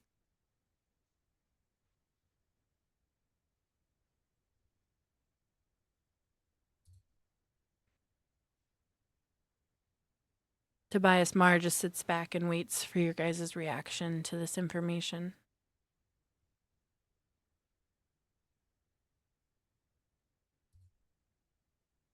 Anili's just doing his best to keep his mouth shut now. He doesn't need to get anyone else into trouble. And he's gonna look to the paperwork, to whoever's collecting it, and kind of just wait for them to take the lead, in a sense of he might just say, well, ready to get back to work. But who is his dominator? The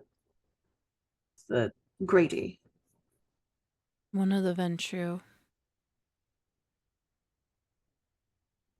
Well, wouldn't they have noticed that he was dead? Isn't there a connection? I don't think that this particular Ventru was very aware. They were rather young, and they are being dealt with accordingly for letting their property go and do something so reckless. Do we also have authority to check out his accommodations? I see it's listed. I've got my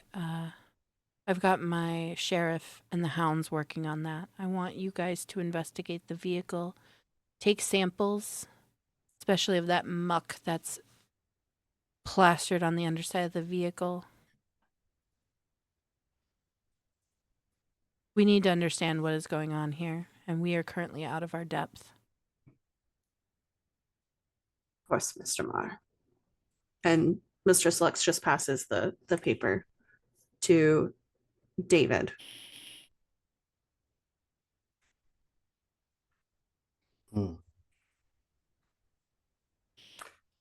So probably the car was moved before it was towed. Do we have access to the documents that are listed among the things recovered from the car? His personal effects? Yes. Yes. They are still in the vehicle. Those may be most helpful. Tobias just nods his head.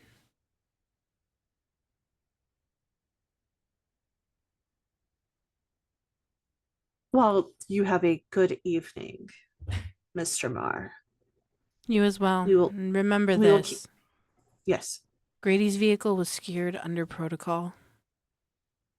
During the storm, it registered abnormal activity as stated in the paperwork. I do hope that you all put this at the most forefront of important activities for the evening. Of course.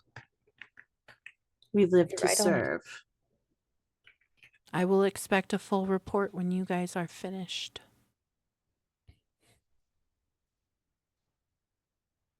Of course. And he just motions for you guys to leave his office.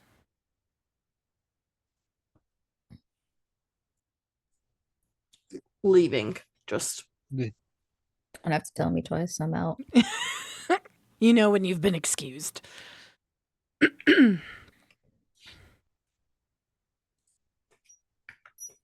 So it'd probably be best to have a place to reconvene so we can move forward with some kind of plan of action.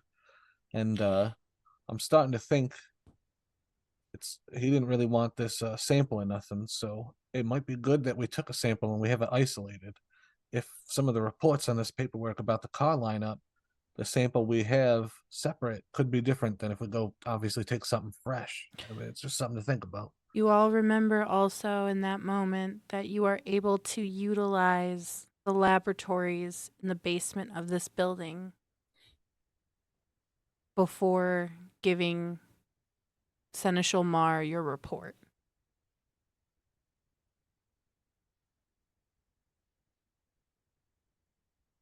well, we can utilize the building and we can talk to our little Nosferatu friend, if so.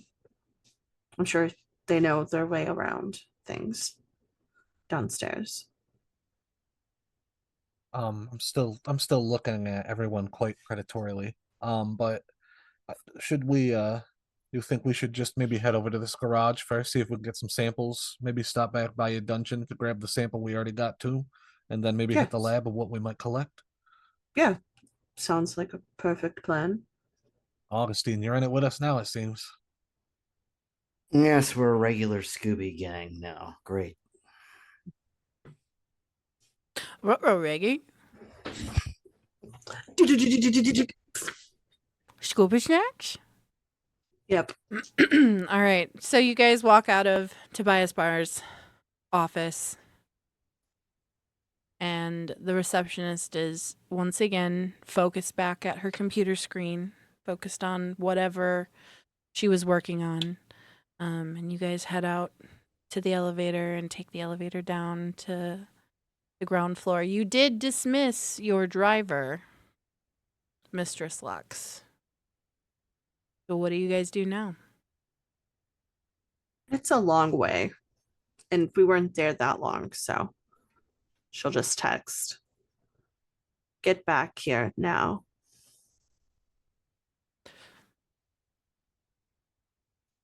You see that the message has been read.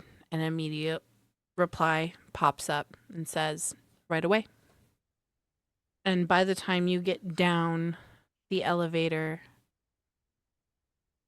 and out to the lobby of this gigantic skyscraper,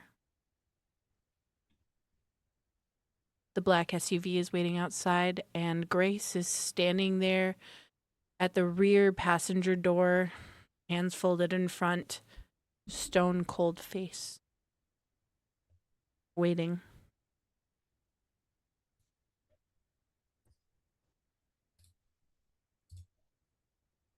Well, She at have a least she's smile? learning. No. Well, Or frown at least? sometimes.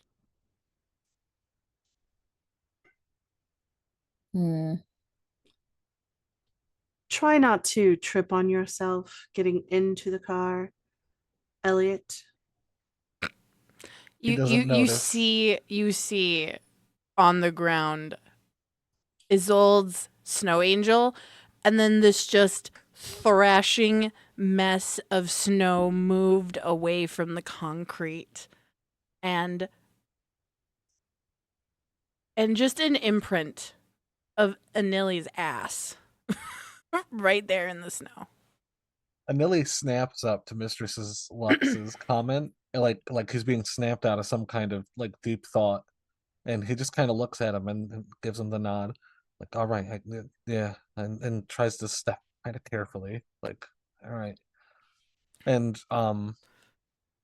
I assume when we get into the car, I want to speak up too and be like, oh, this paperwork. They're saying that there's these, how could we say, almost residual effects that are acting differently over some time. And Grace I'm has gonna got the look to, door open and waiting for you guys all to get in. I think we all just pile in. Just pile in and go. Grace doesn't Yep. say a single word. She shuts the door, walks around the front of the vehicle, and hops in the driver's seat. And just waits. Back to my office, and then just wait, and we'll be back out shortly. Right away. Tone is very monotone. No inflection. Face is completely hardened. And she immediately drives off towards the cathedral district where your dungeon is. Do you roll up the window? Yes. Window goes up.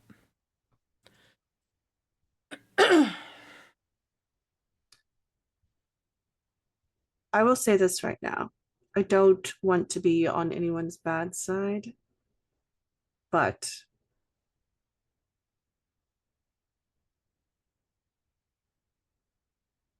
don't feel,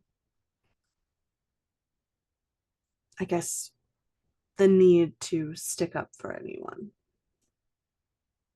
Fend for yourself first. Yes?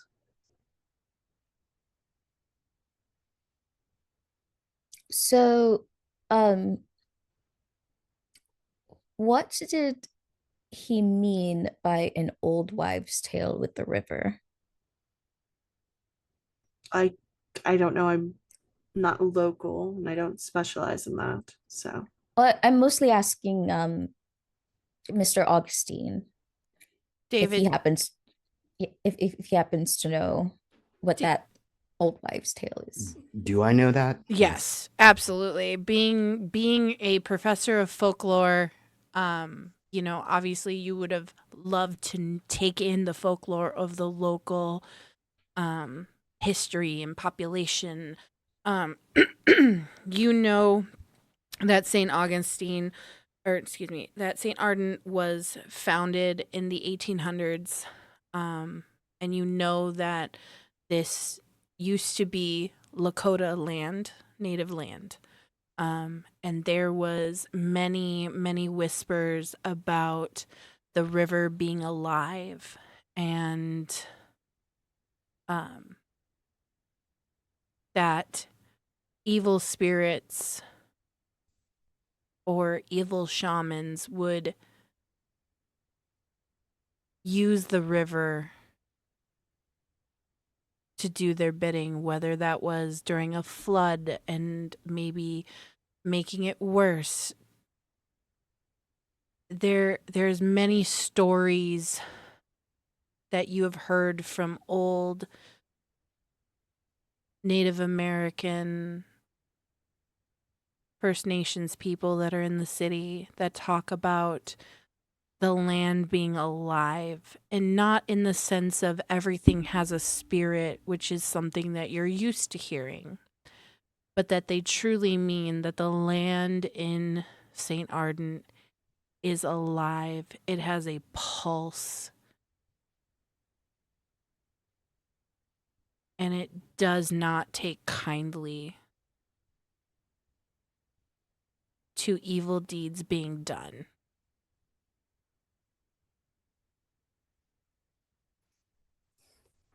So, if I were to paraphrase it, the land the city sits on is thought by many to be alive. In some cases, some have been said to evoke control over the river for various nefarious purposes.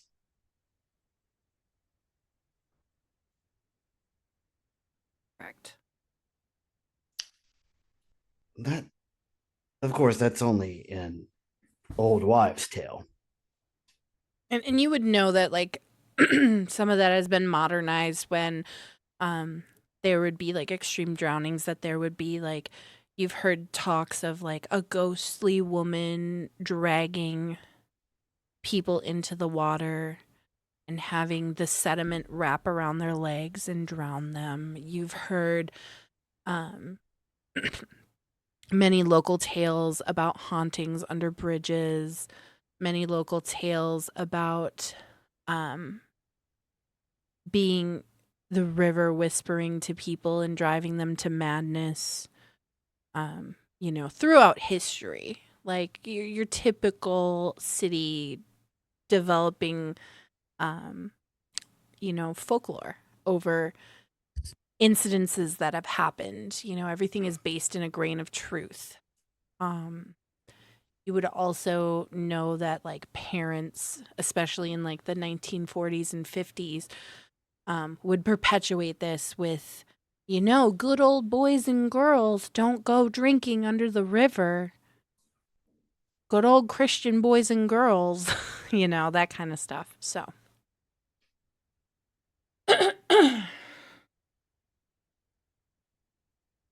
Well, I mean, do you prefer Mr. Augustine, Professor? Teach? It's just Augustine, fine. Just call me David. All right, David. I mean, I can understand why they wanted your help in this then. If anyone's to know a bit more about, I guess these old wives' tales. I don't want to discount them outright because you never really know. I think after we look into whatever's happened to this car, I don't know if we can hit some kind of books or something. Maybe see if there's something that correlates.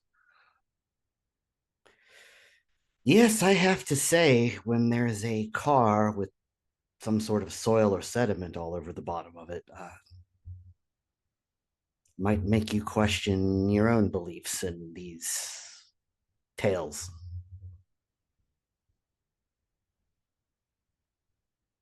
It seems we got some kind of obviously job to do here. And if we don't accomplish something, I'm sure it's going to cost us a bit more than a slap at the hand or the wrist. And when it comes to old wives' tales, you never know where you can trace some of these things. So I'd rather just cover all our bases. And I guess that's why you were running away. Seems like you were trying to find something that maybe this city wasn't trying to tell you. The more I think about it, the more I think that might be the case. Of course, I am a little afraid of what has folks on the top of a 70-story tower so frightened of this that they send expendables after it. You're not wrong. Not that we You have a choice. well, the thing that bothers me too is these effects, if you will, considering some of these resonances that they've spoken about, which you spoke of pretty freely, but I've never heard of nothing like that before, and that's kind of what's bothering me about all this. You mean the hum? As you reference the hum gets louder in your brain, Isolde. That ice pick in your forehead. The madness network also rising up in cacophony, trying to drown it out.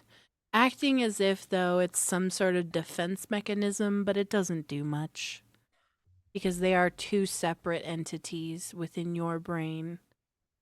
Nothing can penetrate the madness network that links all Malkavians.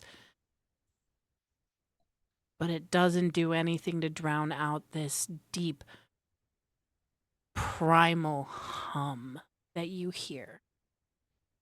I am going to have to find a code word for that. Understood. I'd the Malkavian.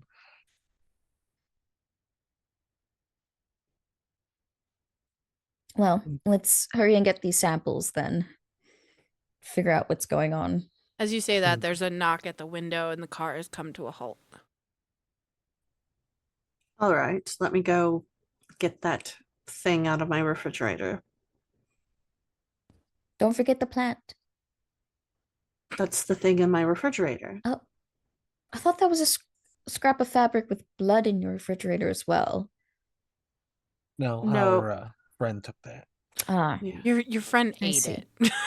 I see. Right, right. That's correct. Right. Your friend who's not here ate the piece of fabric. Yeah. Mistress Lux just like hurries in, unlocks the door, grabs it, and leaves. Okay. Grace just waits in the driver's seat. Nilly waits for Mistress Lux to return because he doesn't want them to think that he's like hiding something in a sense or trying to be too shifty as a Tremere. And when they get back in the car, he looks to David again and goes, "Do you know what happened to Elias Grady? Did they tell you?" Mistress Lux turns up the or puts the window back up just Oh, in it case. already was still up. You never lowered it when she knocked on it. Just making sure. Oh yeah. No, makes sense. Mm-mm. I suppose that you know what I know at this point. He went missing, that's for sure. We had to go look for him. And like as I say this, my eyes are still narrowed. I'm still acting a bit weird. But we they gave us his phone. He had some really weird messages about this hum. And I look over to his old when I say that and then back. And as you say hum, it gets louder in his old brain. The thing Let's is, let's just call it the thing from now on, please. the thing The thing. the thing was obviously influencing this Elias character quite a bit. And it seems that he obviously found something that had to do with this, and he looks over again, thing. And he was so convinced of it, he was trying to hide his tracks in a sense. He was leaving codes, a little bit of a cipher, so things weren't figured out right away. But with his disappearance, coupled with this weird looks over again thing, You just I hear don't the know how, man. madness network in your brain go, the roots, the roots, the roots.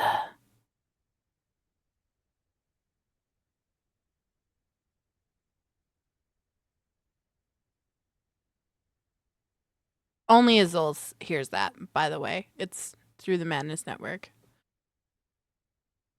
I just wanted to make sure that we're all kind of at the same speed here. See if we can find anything else, hopefully, in this car that might show us what the fuck might happen to this person. 'Cause I don't know if I don't know how the fuck they disappeared. I don't know if this is intentional by them or if whatever's going on, did he succumb to it? And I'm just kind of saying this as we drive along.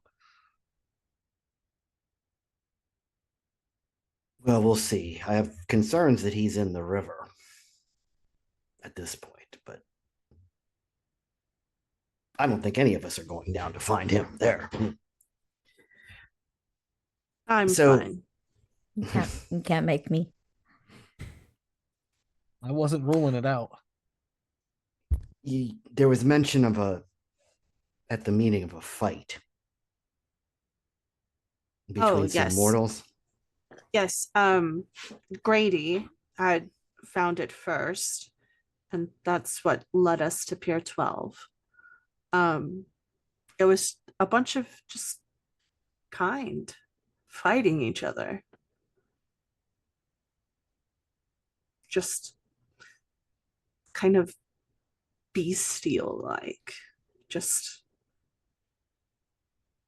not even, it didn't make any sense. There wasn't arguing or anything like that. It was just raw emotion. Any evidence that had to do with the thing? Maybe, but Mm. they I didn't said seem that to notice it. yes, they mentioned that it only started happening whenever one of the people from that bar started showing up down there, which possibly a Bruja, possibly someone who can manipulate emotions and blood residents. My money's on that Brujah that carried off at the Elysium. Probably not. He was too But- stupid. Well, that and they would have fought each other, which means that someone probably maybe sought them out that night before we showed up. Can't deny anything. I suppose I'm just clutching at straws. Or roots. Or roots.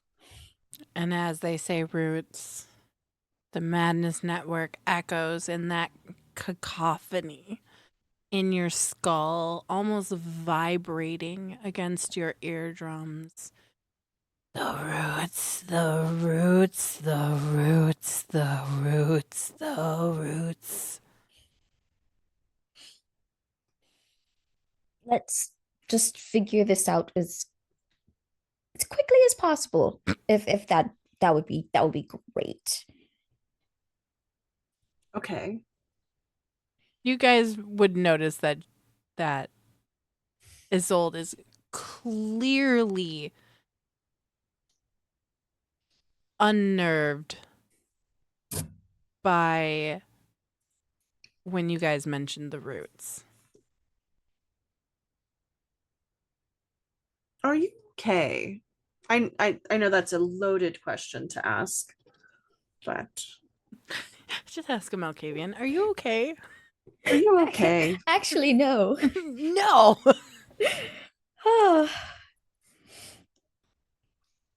Just plants are on my mind, actually, if you must know. Something Well. you want to share with the class, or No, just courting my thoughts. Well. The roots, they wrap around, their tendrils grow up through the river and down below. That's what roots do. That's definitely what the roots do. Are we there yet? Are Nope. we? No. The car's still driving. Well, You guys Seems don't that- hear.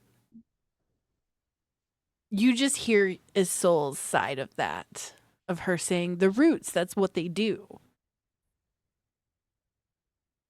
that's what does. What do they do? Isolde. Oh, dig deep, stretch out, wrap around. Roots.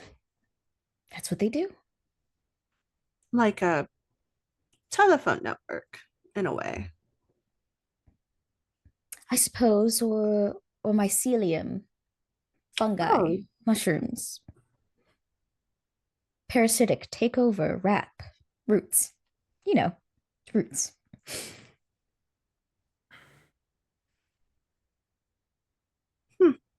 Interesting. Well, if at any point the noises that you're talking to get too loud, just let me know. Oh, it's far too late for that. Okay. I can always prescribe something. As you near the docks, Isolde, the Madness Network crawls up your throat and into your ear, and you hear. Hold on. You hear down in the snow where the river sleeps, roots go counting slow and deep. One of the road, one for the car, one for the man who listens too hard. Grady heard it, Grady stayed. Roots woke up and learned his name. The Roots, the excited when you sing.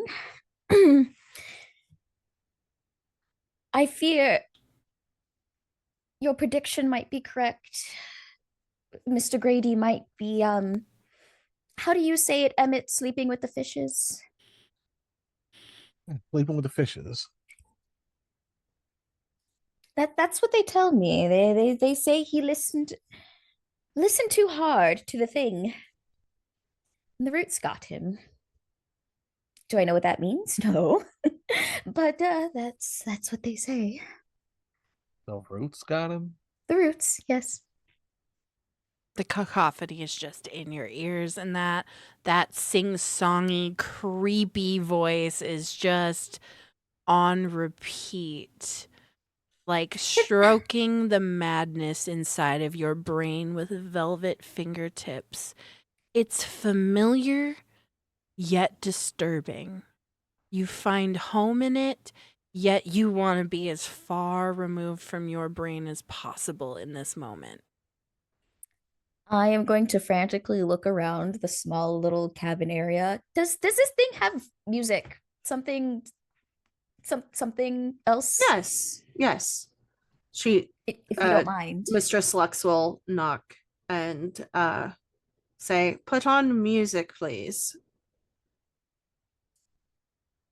You don't hear a response. All you hear is all of a sudden a remix of Britney Spears' Toxic play in the back. Apparently, the last play mix in this vehicle was from a sub of yours. Interesting, but it'll work. Idiot.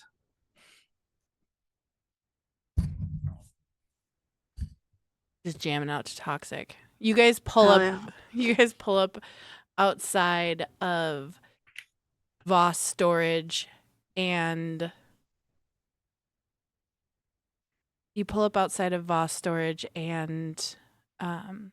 Impound, and you see a large sign above the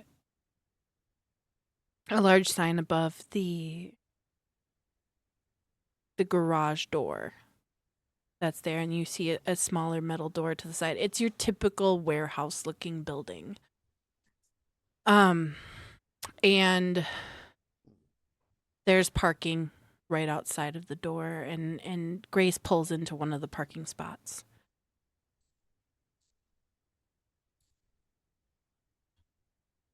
David, just so you know, because again, I don't know how much we really do know, but they got it even, I think, on the paperwork for the car that there was this thing, he says again, looking over, that we keep bringing up. It seems to coincide with the weather as well. If it's storming out, it seems like these things are more intense. It's when you say it's storming out that you suddenly become aware of the fact that the snow is getting thicker and harder.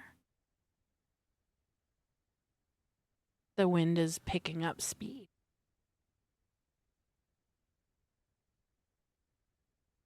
I'm just wondering, after we look into this, if there's any kind of these old wives' tales that I kind of guess correlate with these ideas of something living under there, but something that might, I don't know, exist in the spirit of the wind or whatever shit these people have made up here. No, if you take the tales as a whole, it's all connected.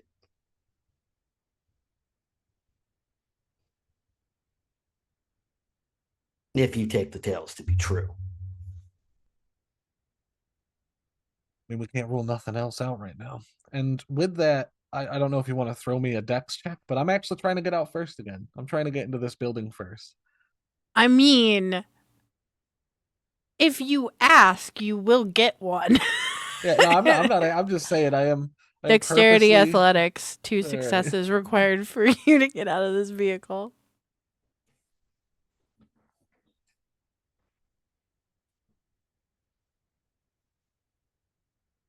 Yeah, 0 successes again. You slip and fall on your ass. You wore the wrong fucking shoes today, good sir. there's no tread apparently on the bottom of your shoes, and you were not thinking like, hey, it's snowing, maybe I should wear appropriate footwear. Instead, you wore some sort of like flat bottomed nondescript shoe. A good fucking weird loafers. Yeah, you got some weird loafers on, and you again, Charlie Brown moment. You just like he goes to kick the football, except for Lucy moves it away, and his legs go I- up in the air, and you just land square on your back. I don't scream this time again, but I do just lay there again, just completely kind of defeated. Very, very upset at myself. You know, I'm going to have to start charging you for this, but I'm not going to step on you if that's what you want. Oh, I swear this isn't a subconscious plea, and I like look down at my shoes as if they've betrayed me. And try to messily get myself back up again.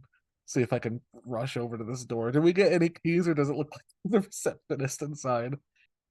It is in that moment that Mr. Slux, you get a door code for the door, and you notice a keypad on the side of the door to be able to enter in the building. Just get a text message. She'll just go up to the door and put in the code. The door immediately just, you hear a click and push it open. After you all. I step in quick, and I'm like talking as I say it. But this is like an Audi license plate. What was it? WAU something? That should be good enough. And I start trying to scan this warehouse. I'm walking really quick looking for this car. There is like several areas to this warehouse. If you look on the paperwork, there is a hint to where it's located. We know it's a black vehicle. We know it's an Audi. We know it's got the license plate number. Bay 3, it looks like, wherever that is in this place. You see a sign that says impound, an arrow, bays 1 through 5, and then another arrow, bays 6 through 10 in the other direction. So left or right. Left it goes to the bays 1 through 5. Right goes to the bays 6 through 10. 1 to 5 it is. Bay 3, you said? All right. Should we find something to break? I shouldn't say break into his car, but break into his car with, since there's no keys and it's locked. Oh yeah, I'm way ahead of you. You guys were I'd given the say. keys at the office Okay, with never the mind. paperwork. Never mind. I just wanted to break into someone's car. Never mind. I'm sure you'll have plenty of opportunities. This is like a front office probably, or is there a front office? No, it's just you see several like you see a storage area, and as you guys walk further in, that's when you see the signs for the impound bays, and you're able to go right or left. I think Mistress Lux is looking for something to like scrape some of the dirt off of the vehicle. You might be able to find it. As you guys approach Bay 3, I am going to post a picture of what you guys see in Bay 3. And I have it up on the screen for viewers at home. You see a black Audi with license plate XG7712. The tires are caked in this weird sediment. You see it all over the underside of the vehicle. You see dirt and tire tracks on the floor, and the vehicle is covered up by a black tarp or excuse me, a tan tarp.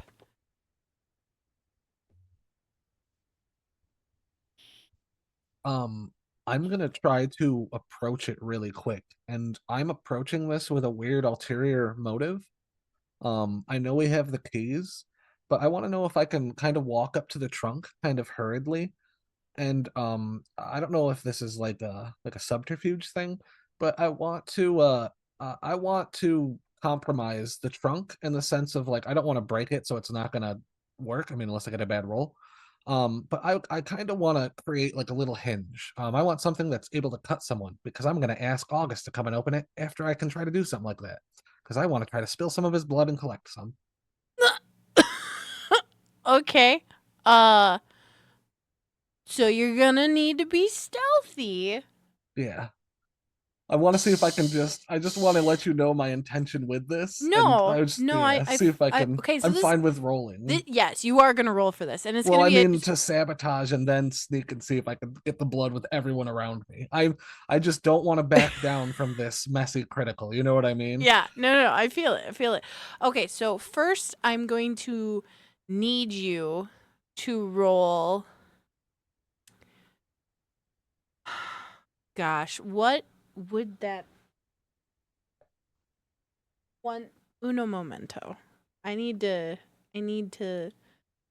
think about what, because I'm thinking a 2-part roll. Are you trying to damage the trunk? In a sense, like in my sneaky?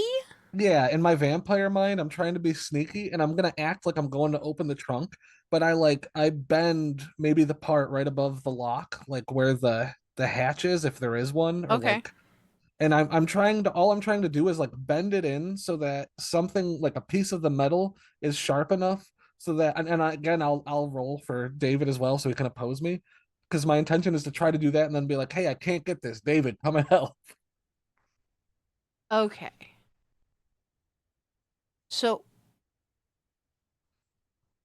I'm gonna have you roll. First, I want your stealth roll. So I want you to roll dexterity plus stealth. And you will need 3 successes to accomplish you being stealthy. 2 successes, sadly. Okay, well, you're a little sneaky, but you're not. You're being weird. Your coterie members would be like, bro, we have a key. You're being fucking weird. Now I want you to roll. They won't open. I just want it to open. You see me crunching at it oddly. Okay, I want you to roll. Let's do. I manipulate subterfuge. No, I want you to roll intelligence plus larceny. Ew. And you to damage it, 2 successes. Again, you're kind of able to like cover up what you're doing, but they're suspicious.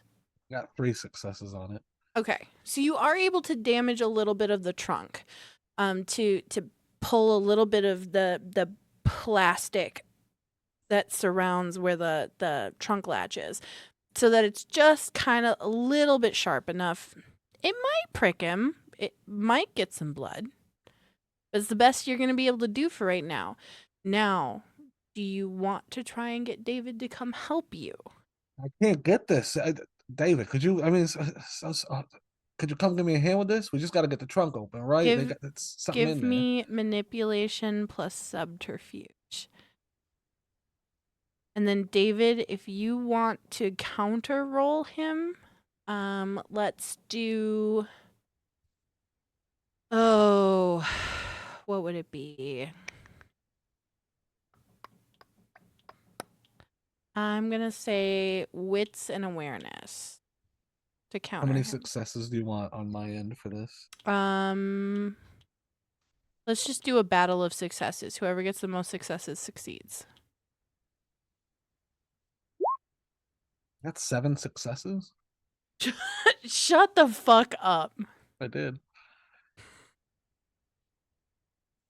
Well, You- that lie's believable. Sorry. Well, I can't get this. I can't get it open. I'm like shaking it. I'm looking really weird. Are you trying to break it open? Why don't you just use the key? Here's the key. Oh, we Here you got go, it. David. Oh. Here you go, David. And I'll come over there with the key and just move. all right. Please. I'm I don't gonna know why we're starting roll. with the trunk anyway. I'm gonna roll a single die to see if David gets scratched or cut. All right. Even David doesn't get cut. Odd. David does get cut.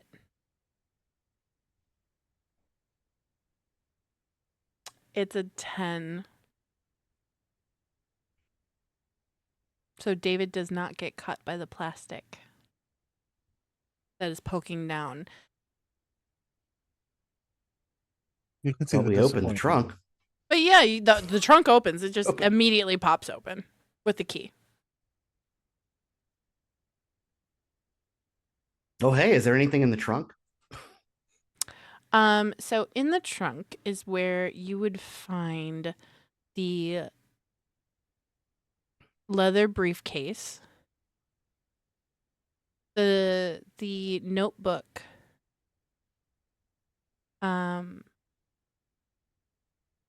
some samples of vials containing river sediment, and that's what you find in the trunk.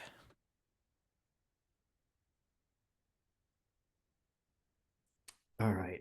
So, now this stuff is interesting. Now you find like 4 or 5 vials, and they're labeled Pier 7, Pier 9, and then 2 from Pier 12. Like he was obsessed with this shit. I say, like sadly almost. Well, shall we look behind door number 2? And I will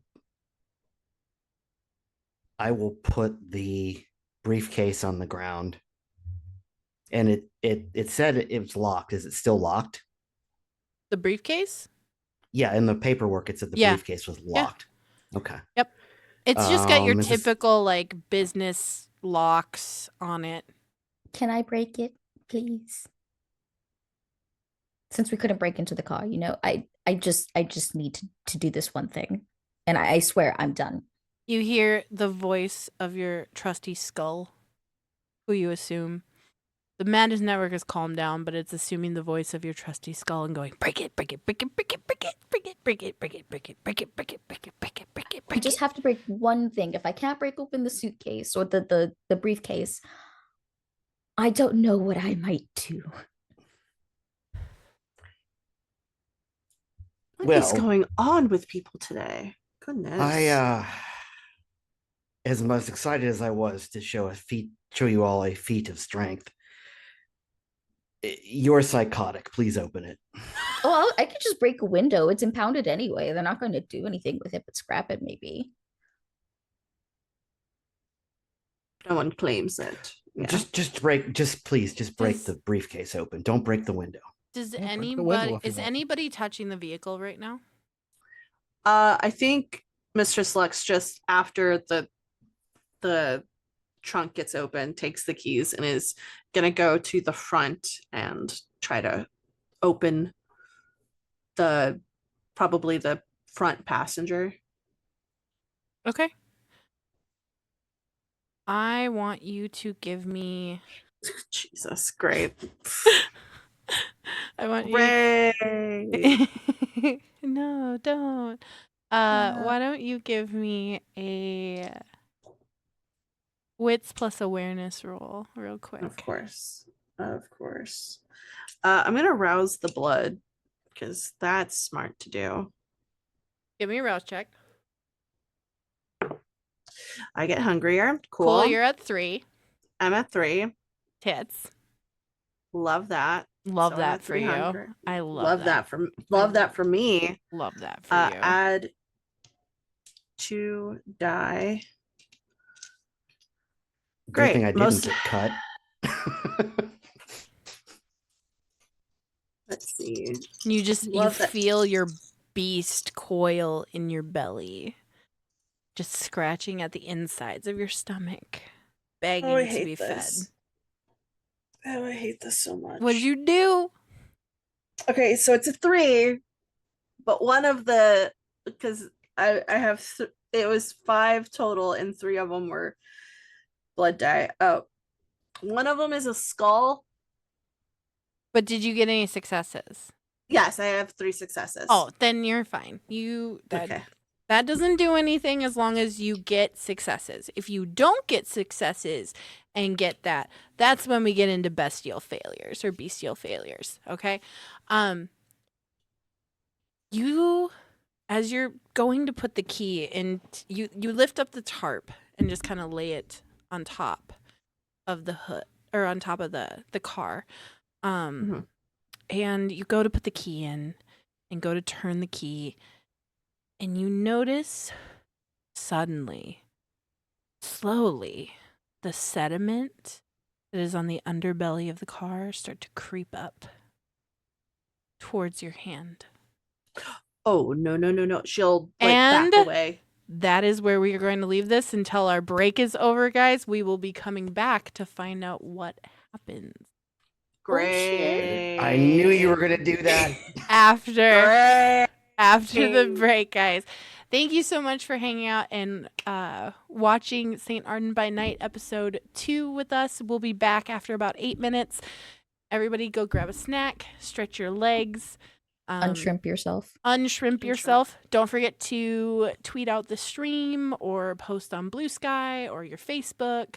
And check out our merch store, guys. But yeah, we'll be back after this quick little break. Okay, everybody say goodbye. We'll see you. Mute. Hello.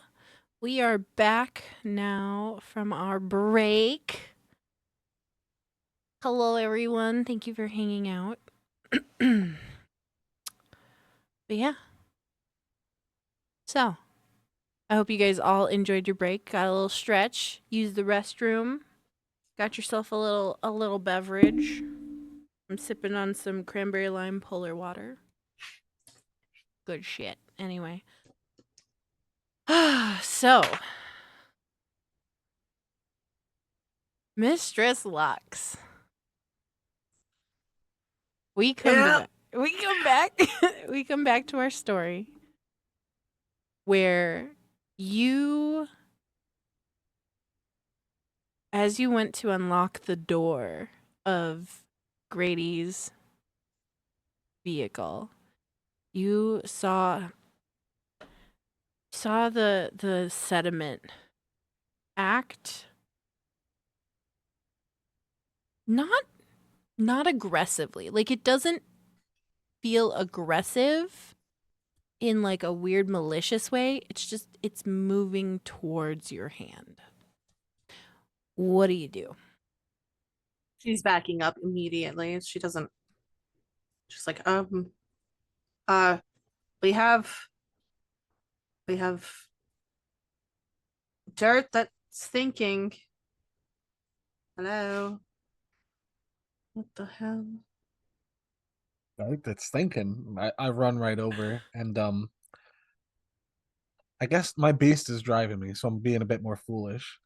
Not totally, but enough. So I'm gonna flick on the sense the unseen switch and just see if there's any kind of weird resonance or something that I can detect from this living dirt. You doing your browse check and all that stuff for it, rolling for it? Yes, would you like wits or resolve with this? Whatever you want to do, my friend, whatever's higher for you. My browse check is I get hungrier. It applies. Okay, That's so I you're couldn't get the blood at here. you're at 2 hunger. Yes. 2 hunger. Mr. Slux is at 3 hunger. David and Isolde are at 1 hunger. And this is just gnawing at me. As soon as I go to look at this dirt, like I'm kind of pissed that I didn't that my tiny ruse didn't work. And with that, the hunger just intensifies as soon as I try to look at this thing. I can feel it, and I'm just getting so fucking thirsty. Like if this Malkavian does beat the shit out of someone, I'm gonna fucking drink their blood just to try to help myself. Um, but then I'm going to roll the skill itself.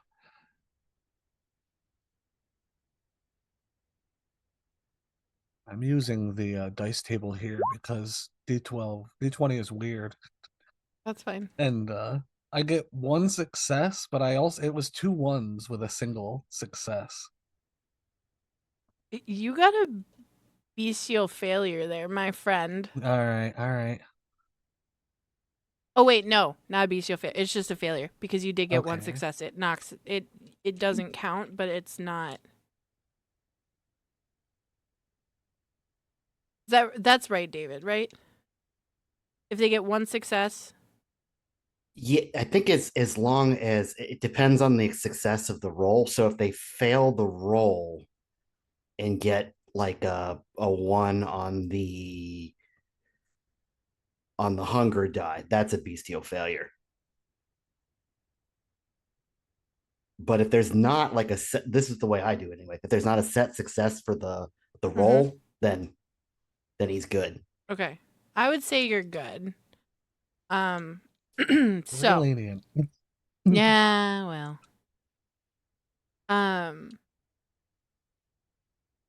So unfortunately, you know what? I don't like those numbers, and there's something I really want you to see. So please re-roll for me.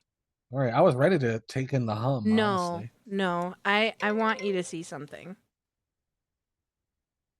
All right, I jolt, my beast fucking twitches and yearns, but there's also something else here that I have to figure the hell out. And with that, I've gotten 2 successes overall. Perfect. All right. I'm gonna DM you a photo.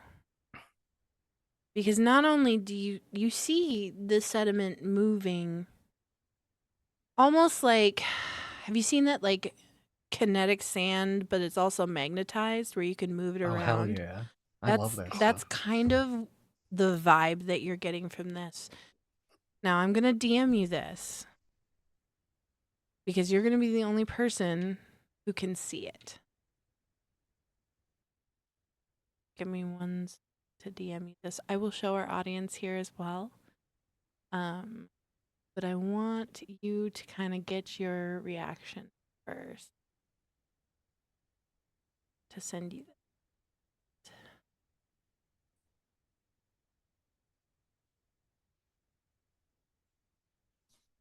Okay. I know some of us are in the chat right now. Do you want us to look away or No, because I'm sure he'll describe it to you. cool? I kind of want to see his reaction and see what he sees on there. Do you see on the ground? Yeah, I like the. Yeah. All right. So now I'm going to show our audience so that they can see it. So here's the normal scene. But then here's what Anelli sees. On the ground, Anelli, you see this weird symbol.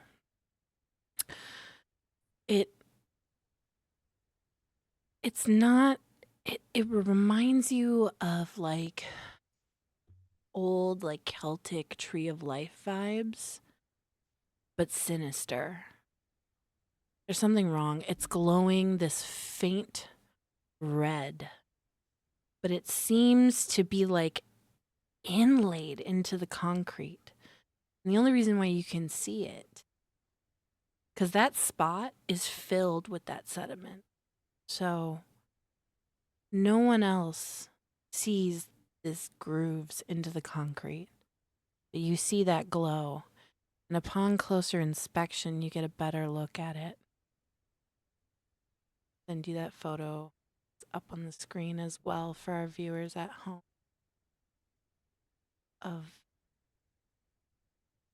Well, I've already stepped up like past mistress, and I'm like kind of looking down, and I'm like my head tilts as I'm recognizing it. Like, what the fuck is this?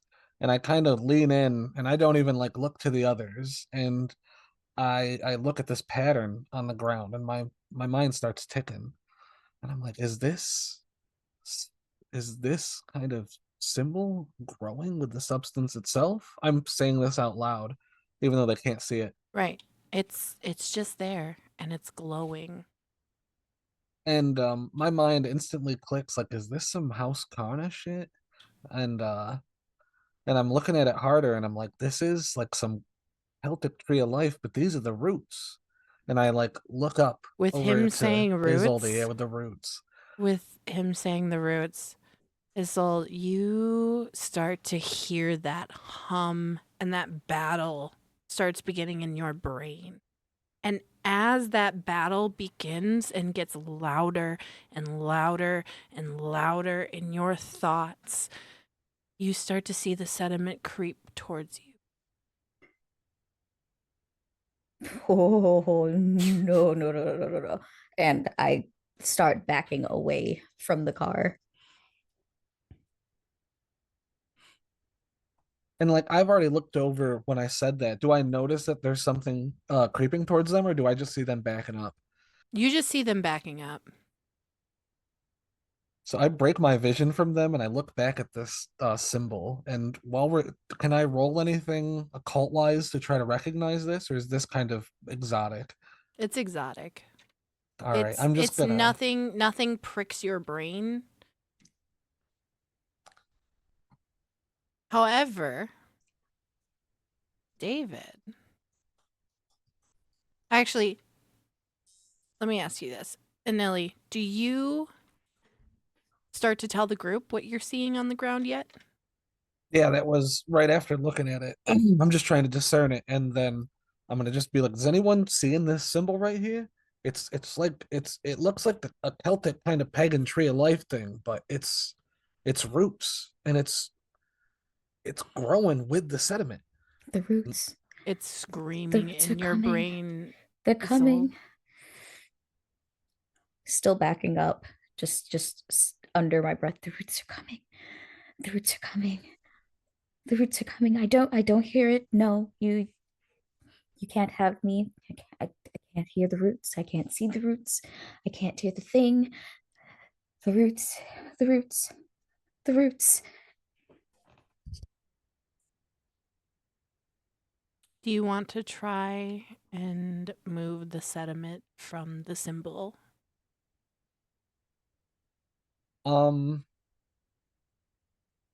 My actual warlock brain is saying no, never touch a fucking random symbol you just found. But yeah, we're gonna try to touch this symbol, and we're gonna see if we can actually disturb it purposely. And we're doing this to see a theory that's cooking in our head is if this symbol is somehow growing with whatever the fuck is going on, and if it's going to rewrite itself if I try to disturb its symbol. Essentially, we'll see if it Do you disrupts its vector. Do you stick do you say that? Do you Out stick loud, your yes. fucking No, I don't. hand in the sediment? As I see his old like backing up, like murmuring, I think to myself like, all right, this is just some Malkavian shit. And I do actually say out loud, I'm not gonna go into detail like I did, but I'm gonna see if I can disrupt it as I'm poking my finger into it. Nope. I try to tell you to stop. Do you Don't touch try to it. do you I've try got an idea. to physically stop him? There's a way I can. I mean, it's up to you, my friend. Yep, we're gonna get crazy. All right. So I'm rousing arms of PvP. Araman. Oh my goodness. And Nilly's gonna get the cheese touch. So he's gonna get the shadow tentacle porn is what's gonna happen. yeah, we are hentying up. We're hentying up. So I go up to 2. 2 hunger, all right. All right. Let me look at this long detailed description to see. Yeah, absolutely. Absolutely. We're stood right as Isolde is like backing up terrified, my And fingers it's hovering not right moving over. quickly towards Isolde, just so you guys are aware. It is slow. It's as if a magnet is dragging it, like agonizingly. Like a snake. Yeah, it's very, very, very slow. So It it is takes me a turn. okay. Um, and then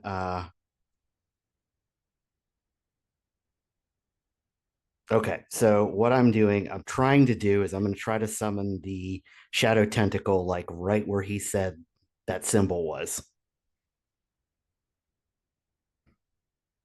Okay.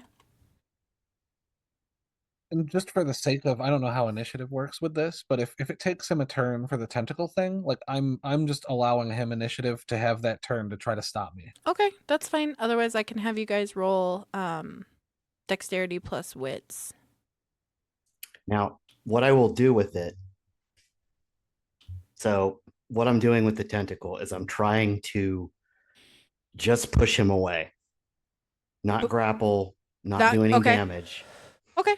Just literally the shadow tentacle just tries to push him away. Okay. So if you want to resist that, I roll wits plus oblivion.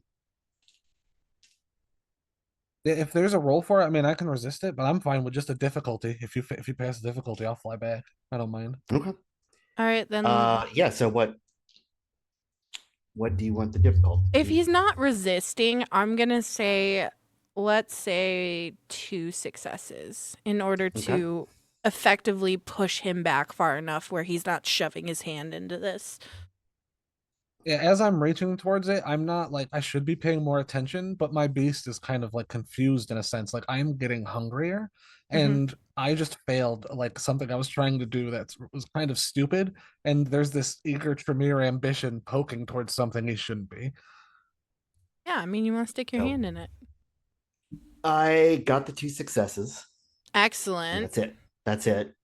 Do you want to describe what your tentacles look like as they're reaching out towards Anili, and how does it look as they shove into his body? Not trying to hurt him, but push him away. No. So I guess what you would see is, David's eyes kind of go black, and then the shadow like extends from him, and out of that dirt pops up this like inky black unnatural thing, because it's not an actual tentacle. It's literally formed shadow. And it would just like, for lack of a better word, it would just slap him. So, Anili, Just to knock him back a little. Yeah, Anili, what you see is suddenly from David as his eyes go black, which you aren't paying attention. You don't see the blackness in his eyes as they kind of glaze over right away. You don't see, you're focused on that spot, but suddenly you see these inky smoke like shadows, tendrils come up and just rush you and create kind of like a meshed webbing across your chest, and then shoves you back. And you look up and you see David's eyes completely black as you're pushed backwards away from this. You're not hurt, you're not injured, but you have been effectively pushed away from this symbol on the ground. What do you do? I'm kind of like trying to push back. Like it's not injuring me, so it's like I'm almost like pushing back as maybe it like ends pushing me, and I still got my hand like my left hand pushed out that I was gonna try to touch the symbol with, and I'm gonna like look over at David, and I'm just gonna be like, now that is fucking interesting, and I'll lower my hand. But my eyes are on the symbol. I've received the message, and I'm not going towards it, but like I'm mentally looking at it, and I'm trying to see if it's moving like how you said the snake motion was moving toward Isolde. I'm trying to see if this kind of rune or symbol is living in a sense. Yeah. But I'm just observing it now. It's you see it glowing that faint red. You wonder if you remove the sediment, if there's something else there. But to everyone else, it just looks like mud caked on the concrete. There is something else going on here. This is obviously some kind of sorcery. So I can't say what. I say, like, in almost like this whisper voice, like, if you're doing science, always wear gloves. Point out where it is. And so it's clear that in my voice, I'm having to do a measure of control on this. And I'm also like, I'm trying to steel myself. I'm just getting hungry and I walk up to it, but I kind of heed the warning and I understand now. And I look towards it and I kind of point and I make like a circle gesture in the air. It's kind of it's right over here, but it's again, it's almost pagan like, but it's mimicking these. And I'm looking over it as old. I keep just saying roots, but it's mimicking. It's more. It's not like a tree. It's something like wrong. It's pulsing with this red. The sediment that's near you is now splintering into root shapes. Roots. Roots. It's all roots. It's all roots. It's the roots. Can we hurry up, please? I don't like it in here. And that is coming towards me. Whatever I'll try. that is. I'll try to uncover it. And I'll form the tentacle into sort of the head of the tentacle into sort of like a comb broom type shape and start trying to sweep the dirt off of the. Absolutely. You are able to, it's weird. As your tentacle goes, like the tendril of shadowy smoke that is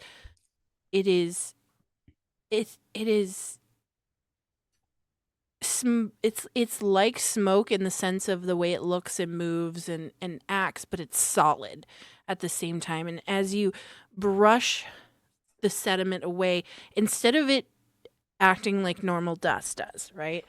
It splits and creeps up towards the vehicle. And on the ground, as if burned with acid, though it's not like burned in, but it looks like an acid etch of this root symbol. And now I will post it in the Chronicle docs for you guys of what it looks like on the ground.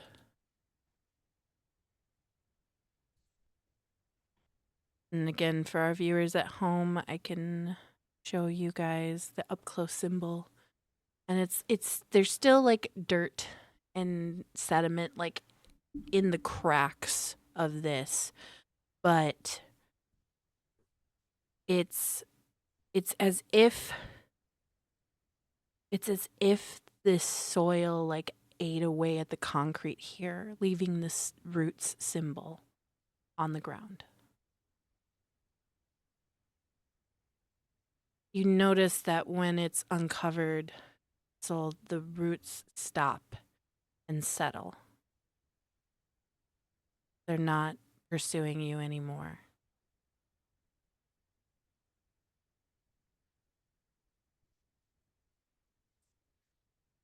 Can we all see the symbol now?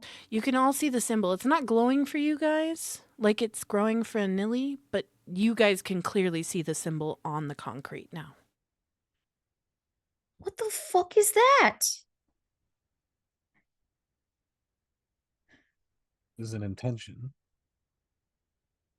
And I'd look to it again, but I'd start to question, like, in my mind, because I'm not going to say this out loud, sorry, but in my mind, I'm like, okay, if this is some kind of sorcery, someone must have put a symbol like this into the ground to enact some kind of spell.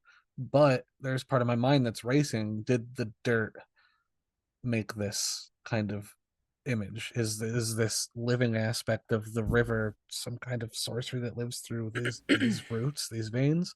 But then I kind of snap out of it, and I look to the others again, and we need some samples of this dirt. And I think they said that they had samples they took from the briefcases, or there's some in there still.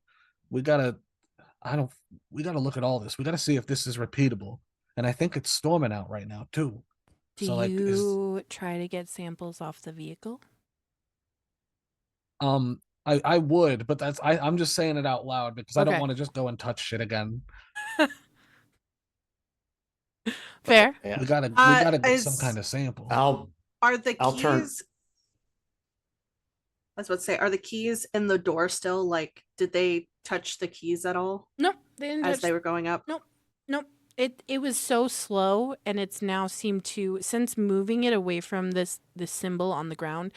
There's there's not movement that you guys notice now in Mhm. the sediment. Hate doing this. And she's gonna put her finger, or she's gonna grab the keys again to see if it will start moving towards her It doesn't move. hand. Doesn't move. She's gonna unlock the door and open it. Door opens. Okay. Well, that is that. Is there anything in the front seat or like the front seats that she can see? You just see a phone charger plugged into like where the cigarette lighter would be. If she'll go forward and she'll touch the seats in the floor. Are they damp? Nope. Well, that crosses off my theory that this was in the river. Yeah, it's pristine in here. There's no sediment inside the vehicle at all. It's all on the undercarriage and on the wheels and the wheel wells, and like I would say about 3 inches from the bottom of the door up the door and like around the entire vehicle. She'll climb inside the vehicle and like look in the back seat. Is there anything back there? Nope, nothing in the back seat. Okay. Well, You pop open the glove box and all you see is registration papers. That's all that's in there. It seems as though Grady does not keep a lot of stuff in his vehicle. You don't even see like coffee cups. You don't see.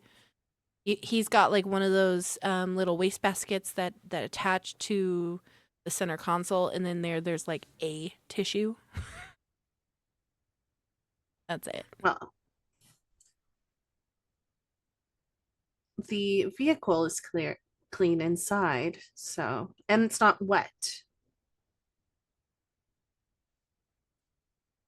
And I thought it would have been in the river or something. And I take out my notepad and I start making a weird sketch of the symbol we've seen. So of course at this point I'll turn off the arm. Okay. And Shadows literally he disappear. sits down on the ground. David just sits down on the ground. His eyes return to his normal sort of purple lavender. And he seems a little bit shaken up. Yeah. And just says, it's maybe the dirt came out of the river to the car. I don't know. Oh, can I grab the tissue from the wastebasket and grab some of the dirt and like tie it up? Sure, you can try. Some of the dirt that's on the car door. Yeah, you can try. Okay. As they're doing that, I'm gonna talk to David. Well, the way that it was crawling, it's not that far-fetched of an idea.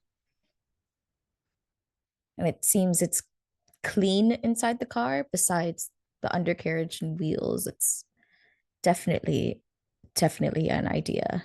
So as you're saying that, Mistress Lux is trying to scrape some of this sediment off of the car.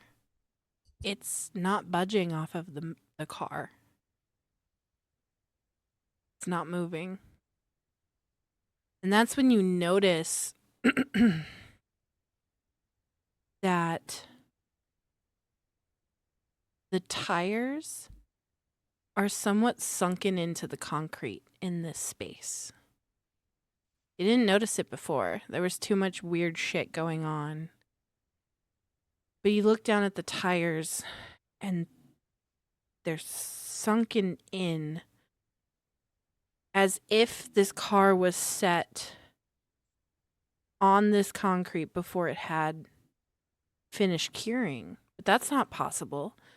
This car's only been here less than 24 hours.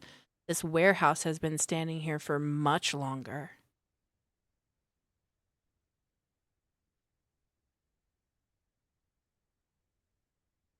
Do you try and get sediment off the tires? I think once she doesn't get, like, it doesn't budge any bit, she's like, well, at least we have one sample and the river water. Anybody else want to try getting it off the tires? Before I touch the tires, it's all like under the car and on the bumpers and stuff, right? Yep. Yeah. It's all on the undercarriage. It's on the it goes about 3 inches up on the door and it's covering the tires. I want to try something stupid, but I feel like I've done enough stupid stuff. Do stupid stuff. Do stupid stuff. I'd like to use blood sorcery, and I would like to make corrosive vitae, and I would like to use my corrosive vitae to try to take a piece of the metal from the car without like destroying a big chunk of it. Like I don't want to just take a wheel or a door. Hell yes. Do it. All right. Is it just a rouse for blood sorcery in V5? Apologies. Let me hit this. Yes, I believe so. Yeah.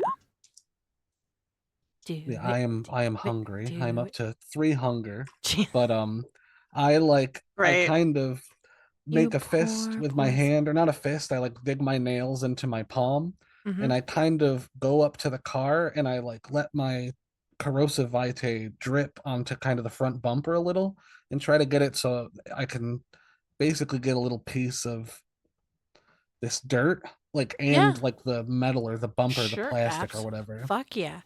All So so you pick out a spot where it's the metal and the bumper meet. And you see this nice little spot that you can effectively drip your blood in a circle as if you are using a blowtorch to cut out this metal. And you drip your blood in this counterclockwise circle and watch it seep down into the metal, and it's smoking and sizzling, and you hear these as it melts through the through the metal. And then all of a sudden you hear this ting ting ting ting as the piece that you just used blood sorcery to cut out drops to the concrete floor. And you have this probably 2-inch in diameter chunk of the car. I am just kind of handling it. I just grabbed it because it's not the symbol, hopefully. But I'm like inspecting it, and yeah, we didn't honestly. I don't think I have any testing equipment on me. Any of you got like a little bag, or I'll just pocket this. We'll keep it with the other samples.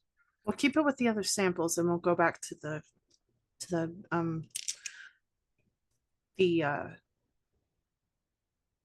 You holdings notice building.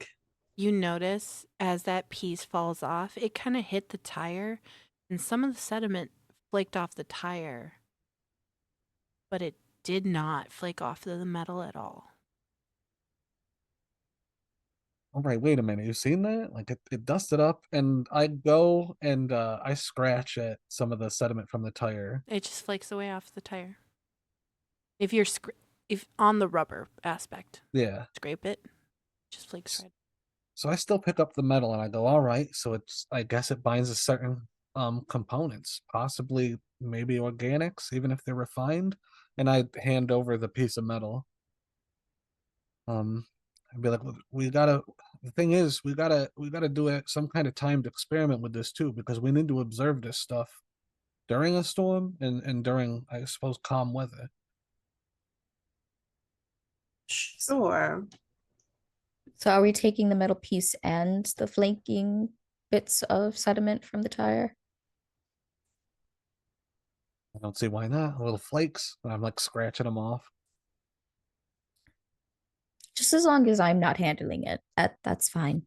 Just scrape it into the briefcase and put the metal in the briefcase, and we'll go from there. Oh, I haven't been able to break it open yet. We haven't opened the briefcase I yet. thought you broke it open. Not yet, no. That was going to be the next thing I figured I was suggest. rolling okay. for that. Since we don't have, or do we have a lock code for it? Nope, no lock code. Okay. They're just flimsy No, locks. Like it just it's one kinda- swift stomp to it, and it would crack open. Fair, but I feel like I should probably still. Do you want to roll and try be to roll for shisty? it? Yeah. All right. Give me give me let's do wits plus larceny. Oh shit. Do I have larceny? Larceny is your Oh fuck your no. Okay. larceny is your basic B&E, baby.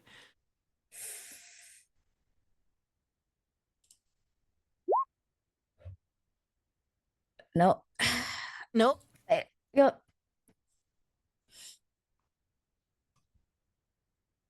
That was bad. Did you just roll a 1 on your hunger die and got no successes? You just got yourself a bestial failure, my friend.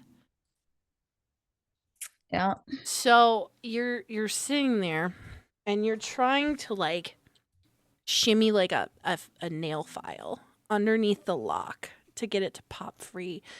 And all the while inside of your head, you're hearing the battle and you cannot concentrate.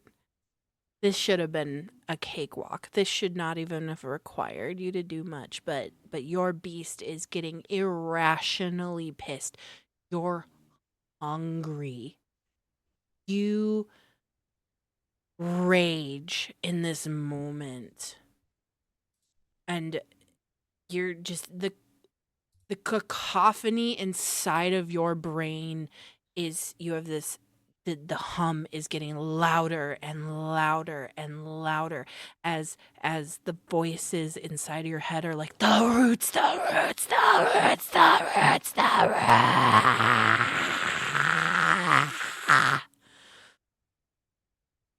And you stand up and you let out this low guttural growl from the depths of your soul, just this primal guttural growl.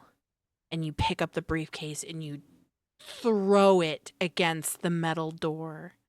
And it cracks open. So, I mean, you did break it open. But you are not in control in this moment, Isolde. Your beast is in control. What do? Breathing heavily, obviously. Just on the apex of this rage. I need fresh air. As you say, I need fresh air. The door that you just threw that briefcase through bursts open. And you hear this loud crash as the door swings and hits the pallets that are right next to it. And as you do that, you see 3 people Don't know if they're kindred. Don't know if they're not. Walk in with determined footsteps towards you guys. And they are echoing your anger, Isolde. Irrational, uncontrolled rage. Their eyes are glazed over. And they're focused on you.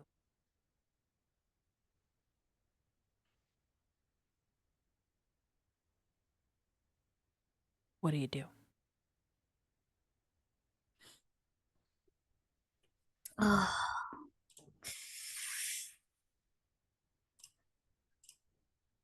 Y'all want to roll initiative?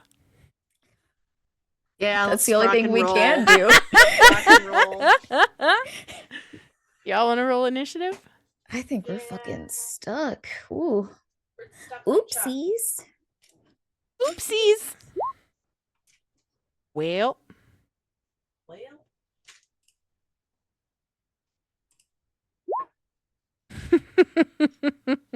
What is initiative? It's just dex and That's right. dex plus wits. All right. Oh, okay. And let's be honest, these guys don't have high dex or high wits, so you guys should be fine. But Okay. Well, I've got 3 hunger, so plus wits. Please. Do you just need my successes then? mm-hmm. Number of 3. 3. Okay. I have 4. 0 successes. Oh no. I'm just being sad on the floor right now. You're just being sad. All right, so Isolde, you had 3 successes? Yep. Okay. You I got have 4. 4. Okay, so it's Mistress Lux. I'm just gonna put ML IB. What did you get, Anili? 2. 2? Mm-hmm. Rollies with me. Roll what? Rollies. So I want you to roll 1d10 Uh-huh. and tell me what you get. What's the number? A 6. I got a 1. You win. So you go Huzzah. first. Huzzah. All right, so we got and then we got bad, big bad 1, BB2, and BB3. They all got 2 successes. And then David. David playing cleanup. All right. So the way that we're going to do this, guys, is that I want you to... It's our first combat, you guys. It's Hell our yeah. first Pew, combat. pew, pew, pew. Ho- Hopefully not the last. We all die. You all die. Okay, so what I need you to do then is first step is going to be Mistress Lux. What are you going to do? You see these 3 baddies in front of you. I'm going to say big bad number 2 is closest to you. And she probably clocks that they're trying to move towards Isolde, correct? Yeah. Oh, absolutely. They remind you of the dock workers that you ran into, that uncontrollable rage. I think she'll remember what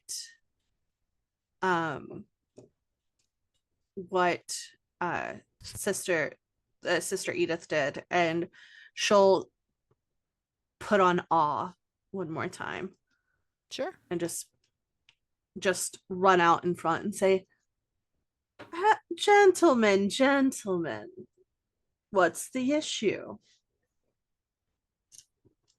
Unlike that situation, these guys are completely blinded to the fact that you're even there.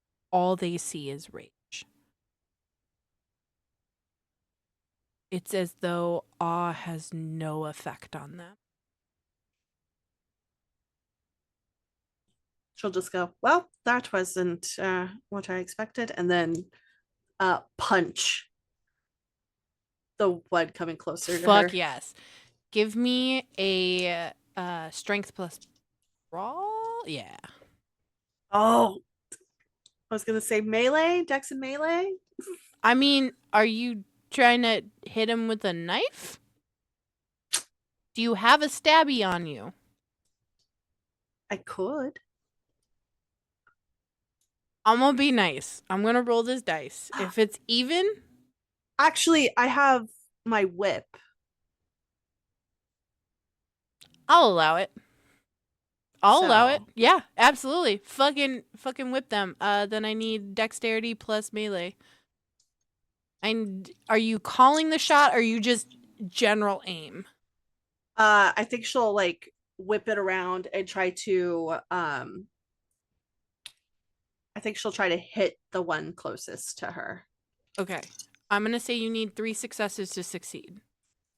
Okay. Because you're kind of calling the shot instead of just making a general brandishing of your whip. Oh, okay. All right. Oh. Okay. Oh? Oh. Oh. So yeah, I did get a the 2 crits with the fangs. So I got 2 of You those. got a messy critical? I got Is a that what messy you're critical. saying?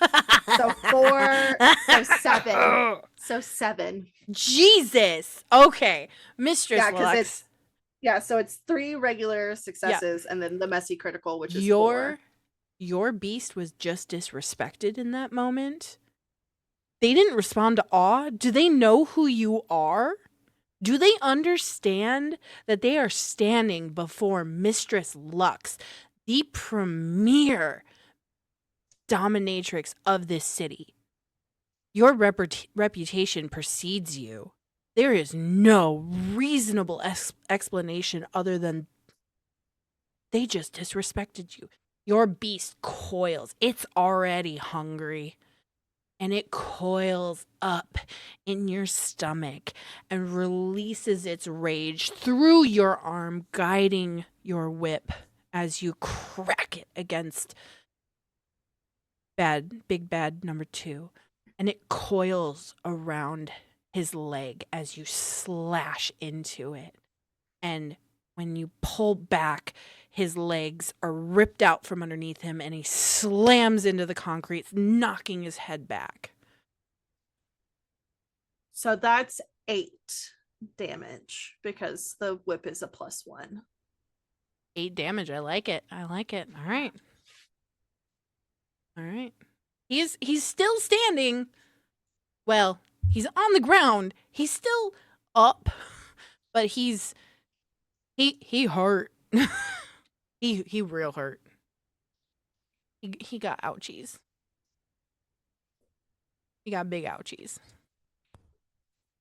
All right. Yeah, I think with trying to manipulate and then not getting anything and whipping, I think that is her turn. Okay. All right. So now we move on to Azul. Azul, you still have 2 other enraged thuggish guys coming at you. What do you do? Let's see.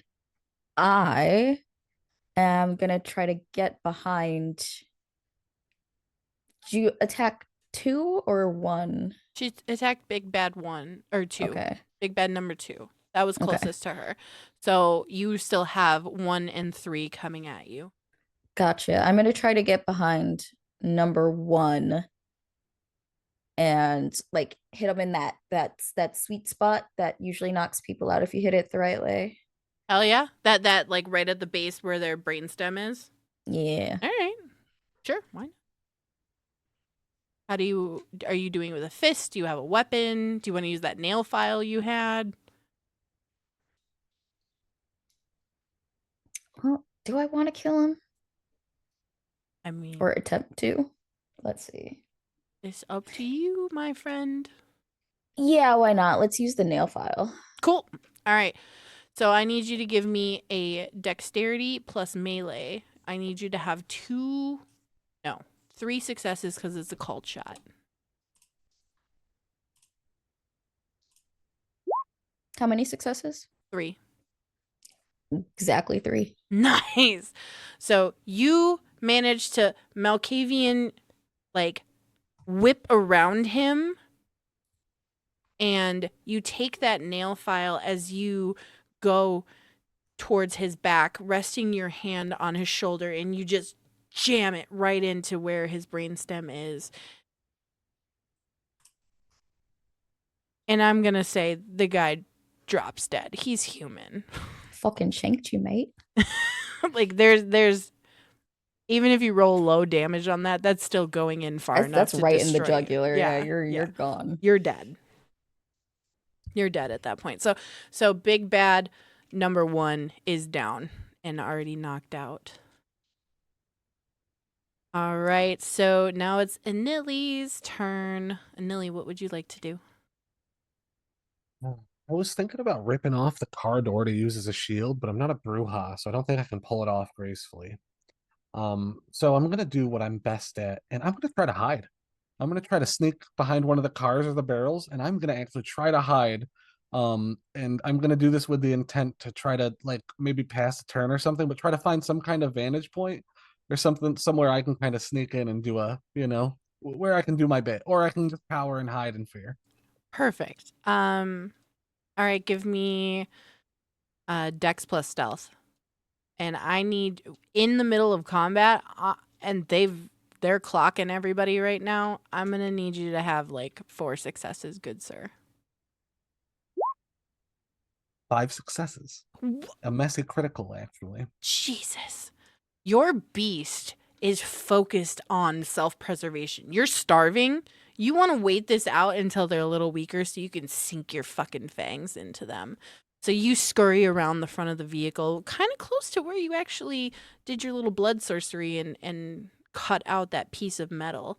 And you managed to get yourself at least hidden for the time being right there. Is that all you're going to do with your turn? Yeah, my pure intent is to lunge at one of them and feed off them if I can. I am there's hunger fueling my my hiding. All right. All right. So then that's Big Bad 3's turn. And they are carrying a baseball bat. And they are coming for you, Isolde. Are you going to attempt to dodge? Yeah. Yeah? Okay. Yeah. We're going to do success versus success on this one, okay? Because they don't have much that they're rolling with. Understood. I got 2 successes. My rolling dex then. You're going to roll athletics, dex plus athletics. Dex first. Okay.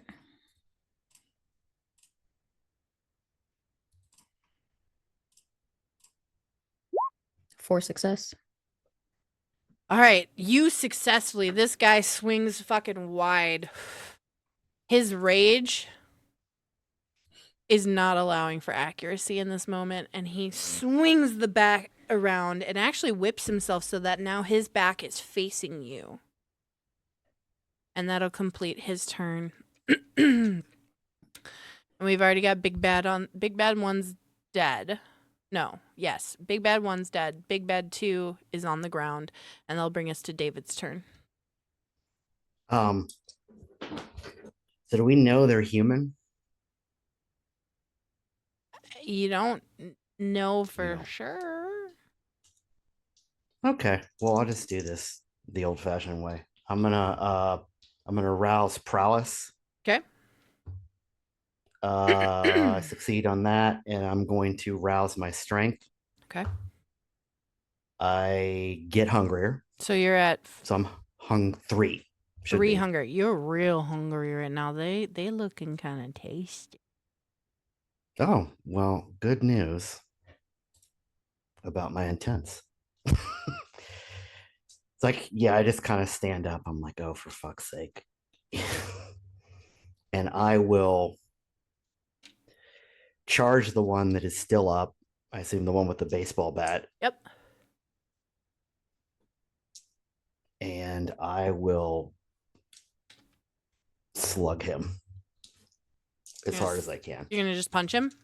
Just punching him. Okay. Strength plus brawl, please.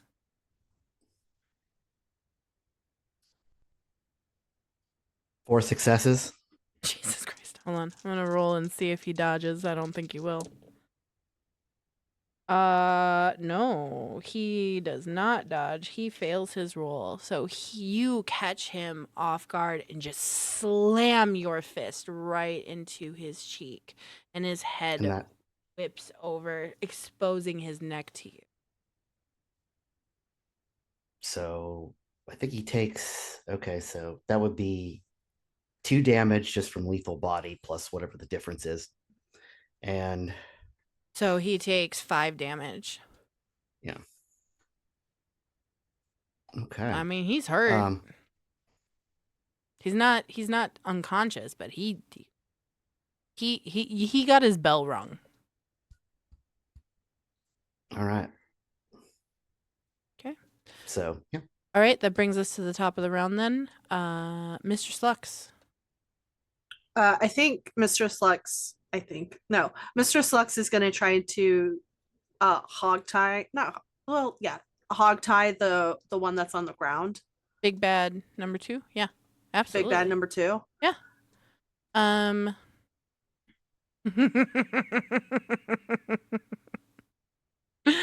Give me dexterity plus crafts. Well, sewing won't work, but could I? Well, Ask away. Could I use etiquette because I have a specialty in dominatrix You know what? rules?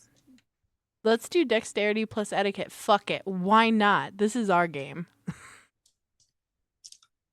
Just so I get. So it's not just all hunger dice. That's what I need to be hungrier. Okay. I'm gonna use a willpower To reroll 3. to 2, but You my can two- reroll up to 3 by using willpower, so go for it. yeah. Okay, 2. You got 2 successes? Correct. I mean, he's practically knocked out. He's away from being knocked out. So yeah, you absolutely are able to hog tie him. He is not resisting right now. He's barely on the level of conscious. All right, what are we going to do? All right. I hide behind the car. That concludes your turn? Yeah. All right, Yes. so now we're back to Isol. Isol, what do you do in this moment? You just shank the fuck. This guy is starting to bleed out. You're hungry. Yeah, am I still next to number 1? Hell yeah, you are. I'm feeding on him. All right. You go to sink your teeth in and drink deep. How deep are you drinking? I mean, he's already gonna die anyway. I might as well bleed him dry.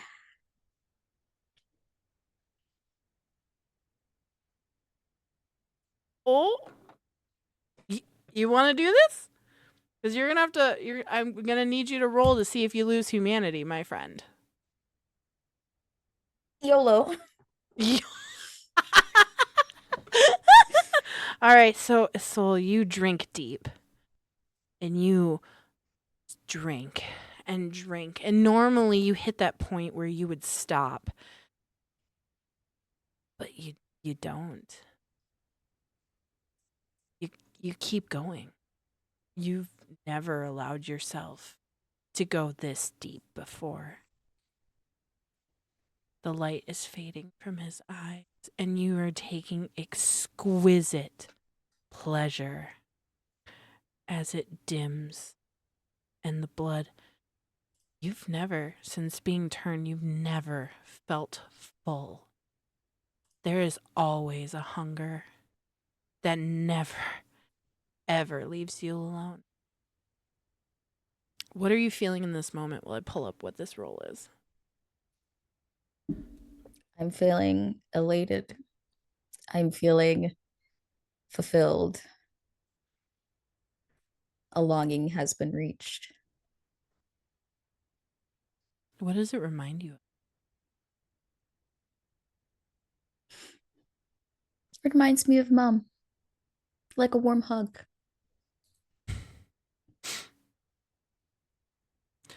All right, so what I'm going to need you to roll in this moment is I need you to roll the number of dice you need to roll is your humanity rating.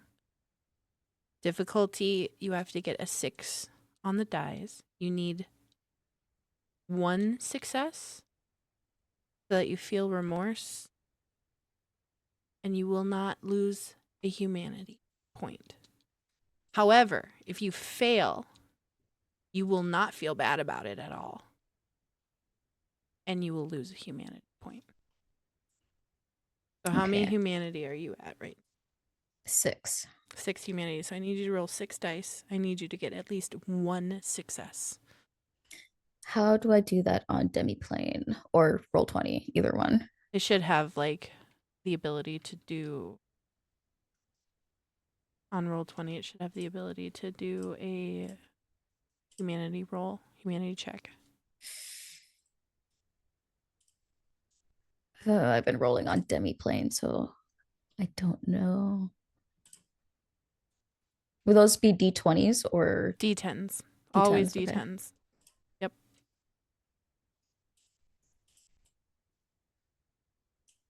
You I'm so You- good. You got 1 success, my friend. Is that what it's? Oh God. Okay. Yeah. You I got don't feel bad at 1. all. So you feel remorseful. There's a pang in that satisfied feeling that your beast feels. You, Isolde, feel this twinge of remorse for taking a human life. You've never done this before. You've never lost that control before. You don't lose humanity, but you don't feel good about what you just did.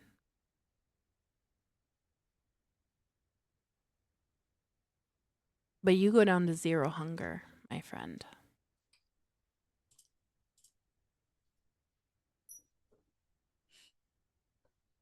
All right. And that brings us to Nelly.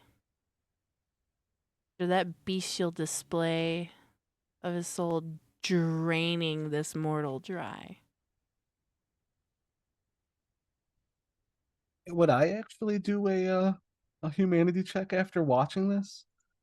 I mean, does it go against one of your core tenets?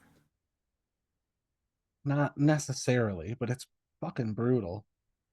It's up to you. I'm gonna let you decide whether it bother Anili to the point where watching this happen would it affect him in that way? Not right now. He's too hungry himself, and I don't think he's registering it as a bad thing. This was like a threat. So I think that's his reasoning in his head is I'm sat here hiding. I was about to just try to feed off one of them myself. I don't know if I would have drained them or nothing, but Yeah. at least someone else got to be a guinea pig so we can see if they got some kind of curse in their blood. All right. So For what are science. you? So for science. So what are you doing in this moment? So one of them has been killed from the insane whip attack assault. Another one was then Oh, he's not hogtied. killed. He's the Oh. one from the whip assault is real hurt, but he is hogtied currently. Okay, and The one that Isolde had, she had shanked him in his brainstem. He was quickly bleeding out, and she drained him. oh, all right, because I thought you feed on. So there's still a dude there to fight. With some Yeah, crazy motherfucker. there's still one up that David just sucker punched and rearranged his face. In my hiding state, my pro hiding, I'm gonna see. Can I try to do some kind of stealthy navigation to try to gain a vantage point as well, and see if I can just leap like a freak at this last standing big bad? You want to grapple him? Do you want to try and grapple him? You want to stealthily grapple him? Is that what you're telling me? Please tell me that's what you're doing. I don't want to stealthily grapple him. I'm not that good yet. I want to stealthily fucking. I want to run up and try to see if I can just actually fuck. Can I get some kind of like awareness or something? Can I try to find a weapon while I'm hiding? Can I look for like maybe maybe like there's a car jack that has like a big bar or like a crowbar or something laid out. I don't Sure. know. You know, give me middle of. It's gonna be difficult with all the fucking chaos going on. So give me wits plus investigation difficulty. You need 4 successes. Investigation.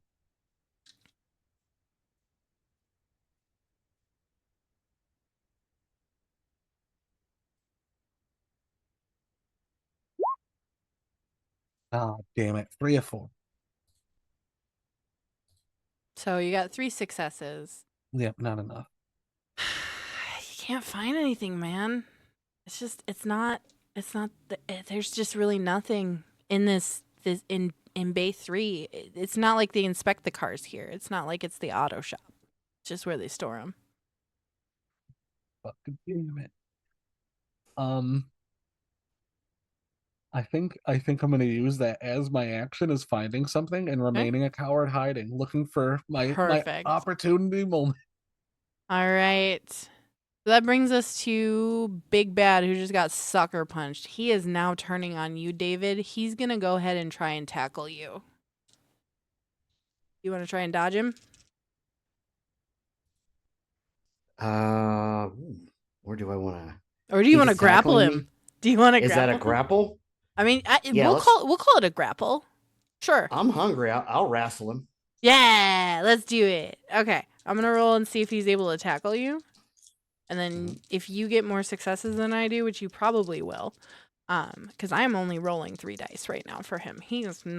They're not like the biggest big bads. They're just not. They're little weaklings. But if you can grapple him and get more successes, you will win the grapple. And Okay. you will be able to om-nom him if you so wish. That is that is 1 success. I rolled 1 6 and a 4 and a 2. I only got 2 successes. So. You still won, my friend. Yeah. It doesn't matter as long as you beat that number. You, David, as he goes to spear you, like Roman Reigns style, tries to spear you, you just meet him midair and grapple onto him and go to bite his neck, and you sink your fangs into his throat as you are mid grapple. How deep do you drink? I won't kill him. Okay. I think I'll just take 2. Okay, great. Yep. So we'll go down to 1. Yep, you'll go down to 1 hunger, and so you wrestle him, and his eyes, as your fangs sink into his neck, his eyes glaze over in a sense of ecstasy. There's a bliss in your bite that no drugs have ever brought him to this point. And his body slumps, and you slowly slump to the floor with him as you take your drink, and you regain 2 of your hunger. And as he slumps unconscious onto the floor, he's not dead. You lick the wound closed. The evidence of that blissful interaction is gone. His neck is all sealed up, and he is unconscious on the ground. Could I roll to see if I noticed that, to come to a conclusion that it's a kind?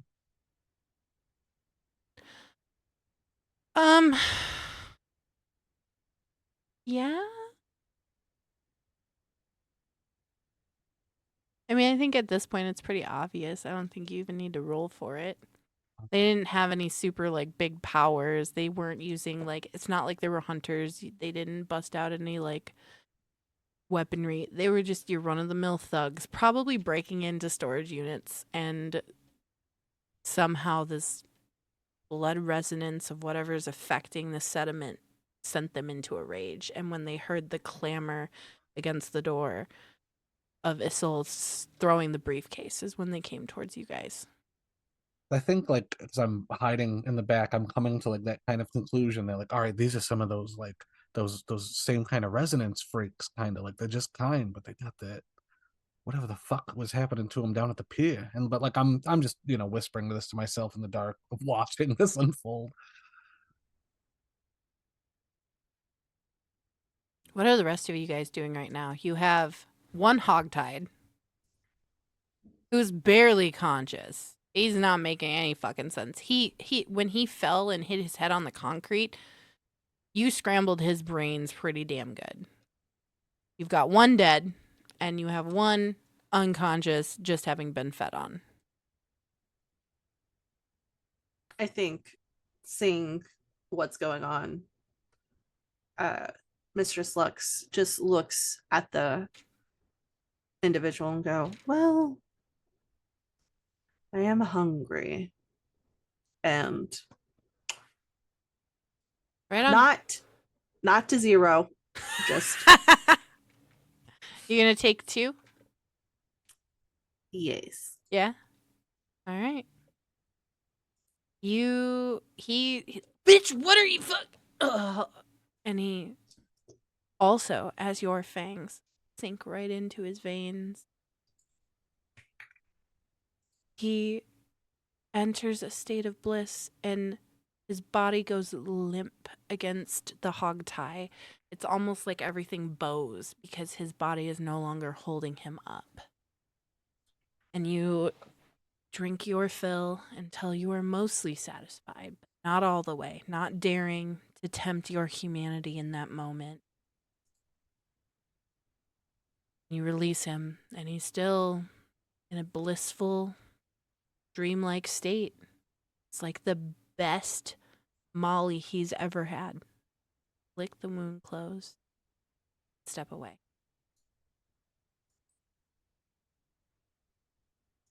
Well,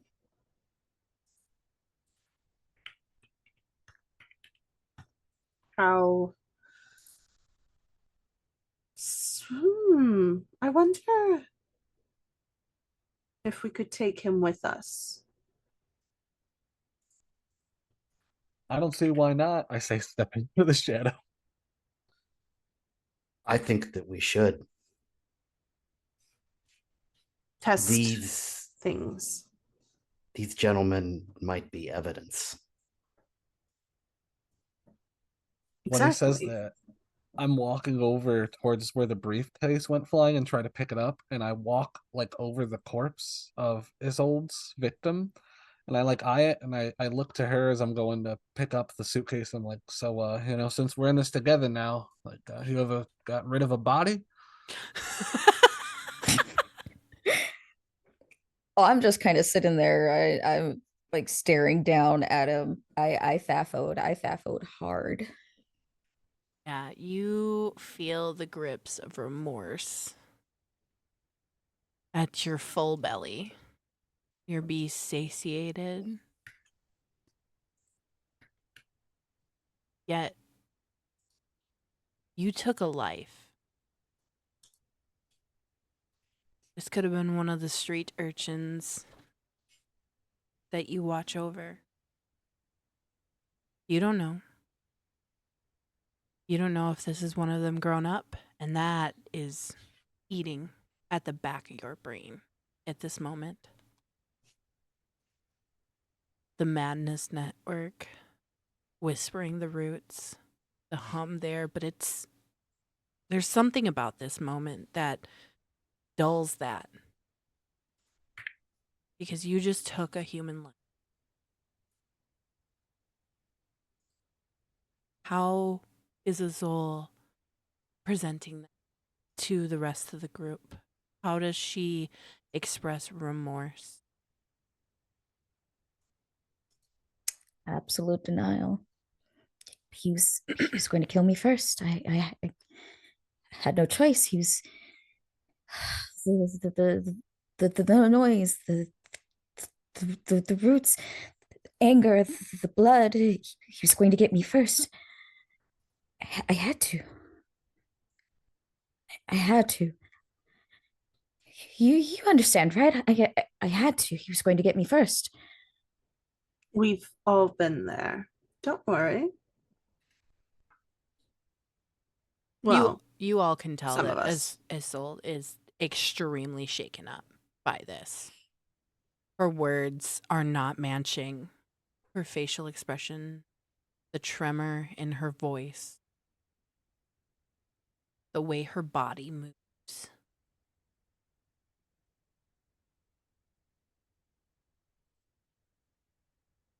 So what do you guys do? I've gathered up the thrown briefcase, and like is old saying that I'm kind of like I'm avoiding like their expressions, and I'm not exactly like judging them, but I'm using this as a moment like, all right, yeah, I'm still here with a pack of predators. And I walk up with the briefcase in hand, and I'm kind of like whatever could have, I don't know if anything was broken in it because she whipped it. But like I tried to scoop all the stuff that may have come loose back in. Yeah, there was papers. Papers were in it. The vials were separate in the trunk of the car. They weren't inside the briefcase. So nothing broke in there except for one thing. A pocket watch. It's smashed. The time stopped ticking. And you look down at the dented pocket watch. And oddly enough, ironically, there's a tree of life. Not the roots, but a Celtic tree of life on that pocket watch.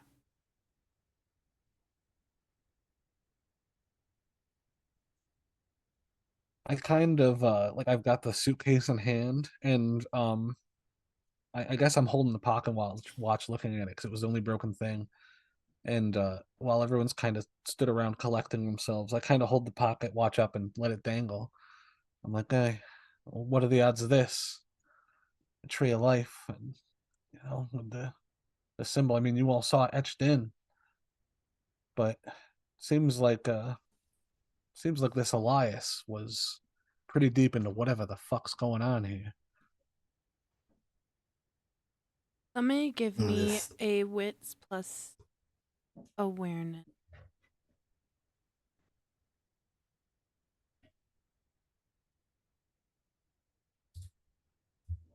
Anybody, everybody. I'll throw you one. Two 3. successes or Just tell me how many successes you get. 3 as well. Yeah. Three, one. 3. You got 1. How much did you get, Mistress Lux? 3? 3. All right. You 3 notice the sediment's moving again. As soon as I notice it, I run. It's moving towards the dead body. Oh fuck. I jog over towards the door really quick, and I like peek my head out to see if it's storming harder while this is happening. It's a full-blown blizzard out there. Well, who thinks it's time to go?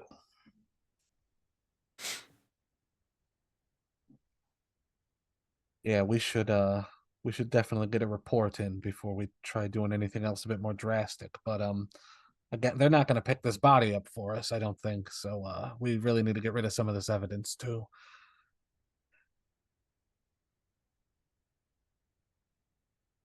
All right. I will grab as many bodies as I can carry. Okay. With I guess prowess. I mean, There's at least 2 that are alive, and yes. And then there's the dead so- one that the sediment is quickly making its way towards. It's moving a lot faster than it did before. should we let the see what the dirt does to the body? Maybe it's going to get rid of it. Maybe it's going to let it deteriorate. I'm gonna do a humanity roll to see how I feel about that. Okay. I'm gonna back up. I'm gonna move away from the the body. So, when that's suggested, I'm gonna be like, listen, I've seen enough death for tonight. And I look over at Isolde, sorry, and I don't judge, but I look, and I go, whatever's happening here, it could get worse if we feed it. Like we gotta. I know we wanted a report, and I know we wanted results, but this might be something a bit bigger than we try to solve right here, right now. We got to get this place quarantined, and we gotta. I think we got to do it quick. As I like look to the dirt spreading towards the Yeah, body. it's moving. It's almost to the ankle. If you guys are gonna make a move, I would make it now. Fine, and Mistress Lux will go pick up the dead body. All right. And you guys gather up the rest of the bodies and you make a beeline out of there with the sediment trailing after you. And you guys make it back to the car and get in. Do you try and disguise the bodies so that way Grace does not see them? I was Yes, thinking whenever she brings it outside, Lux will move it to where it looks like they're injured and she's helping. Okay. Yeah, sure. You make your way over to the vehicle, pop the trunk of this big ass Suburban and put them in the back. And then you guys pile into the vehicle, and where do you go? Boss Holdings. Okay. Are you going to the lab or are you going to go talk to them first? To the lab. Okay.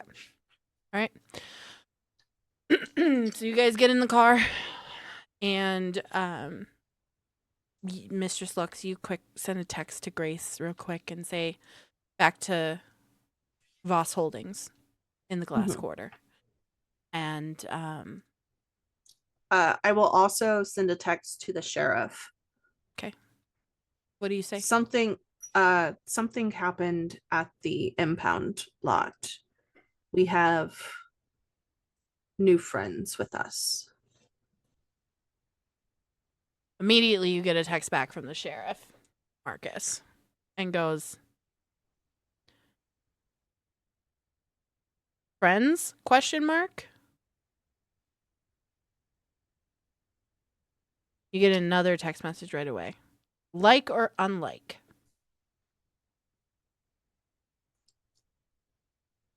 Oh, I'm assuming like us or unlike us. Yeah. That's a safe bet.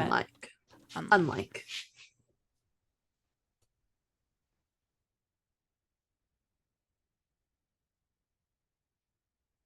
I will meet you at Voss Holdings. This is all that you get. See you there. He doesn't respond.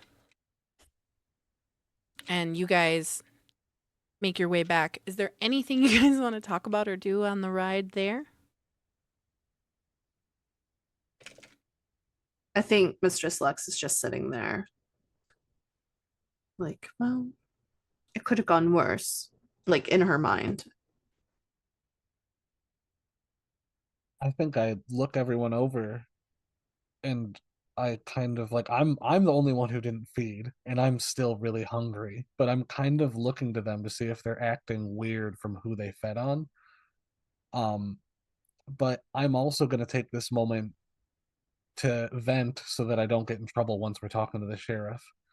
But I'm going to be like, whatever the fuck is going on with this resonance, with these vibrations, with this whatever this sorcery is, there's something they're not telling us, obviously. Like we knew that from the beginning, but what do they keep throwing us into that's acting like whatever that was stretching out? I've never seen nothing grow towards it. It was like it was hungry, like it was going to consume it, right?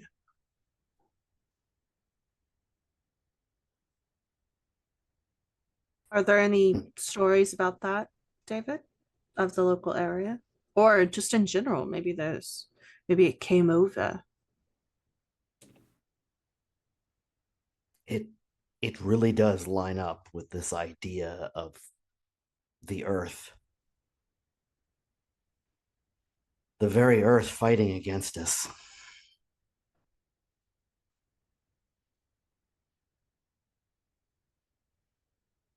So, yes, Well, perhaps the legends are true.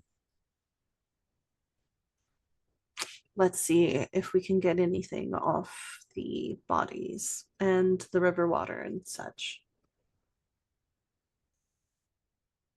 It might be a bit cliche because it's, I mean, I guess commonplace for if you've ever looked into these folk or ritual studies, but there's a classic saying of as above, so below. And I don't know if I'm seeing that symbolism with what we saw on the ground in there, coupled with this, watch that he got. And I'm gonna look to that like watch again. Maybe I'll like open the suitcase and I look at what time it was broken on. It was broken at 1:11.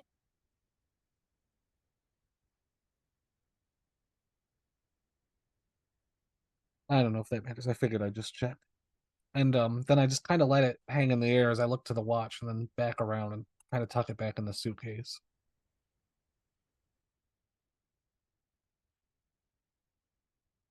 What's on the papers that are in the briefcase? Yeah, have a look. I'll hand her the Yeah. briefcase. There's just some Voss Holdings paperwork. Nothing really that has anything to do with your guys' investigation. Just memos, that kind of thing. Nothing really descript about this. Seems to be like mostly just like your run of the mill basic business practices. Absolutely nothing pertaining to what we are dealing with. Definitely a servant of the Ventru, though. But we already knew that. Ventru, who is going to be reprimanded. So, Still going to be remains nameless interesting. to us. True. That begs the question.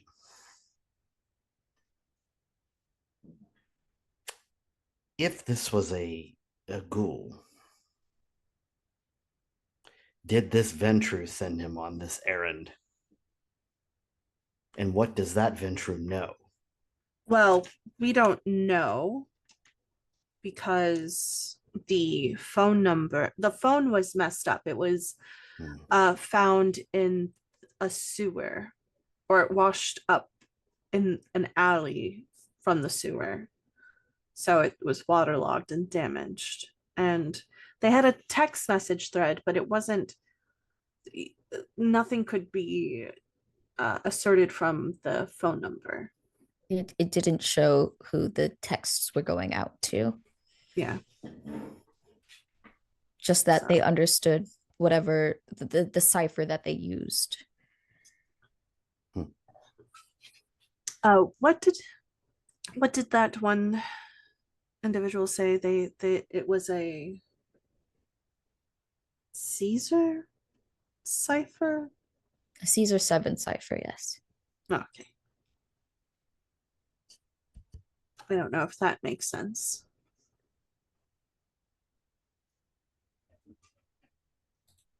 I don't know if he used But that same cipher in his notes either, but maybe not. well, I think it was used on the paper. That's how we found the code. So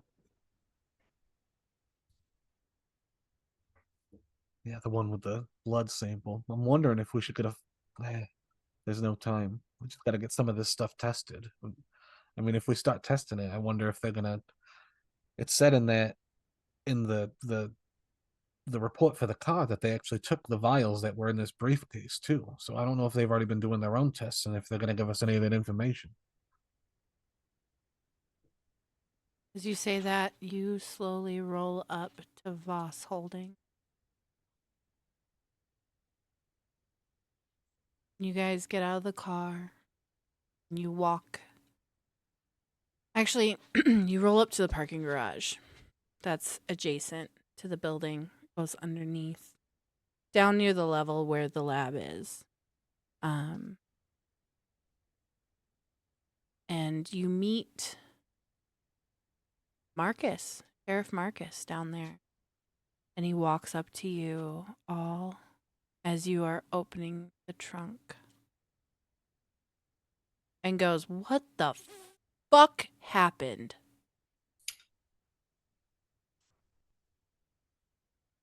We were encountered by these individuals. Let's get somewhere where we can discuss. Marcus, question. Answer. Maybe. Are you able to make my driver forget? No, but we got somebody that can. Okay, perfect. Thank you. Give me a second. Meet you guys inside. He goes in, picks up one of the hall phones and dials. Yeah, I need Oh you. wait, you should have asked. I have cloud memory. Oh, Do you want to stop him? Yeah. Cost is free, but I will be rolling charisma and dominate, and it'll be versus wits and resolve. well, it's a human. That it's not a ghoul, so it should be. Yeah. Well, I'm going to okay. say they're not going to contest the roll. So why don't you just go ahead?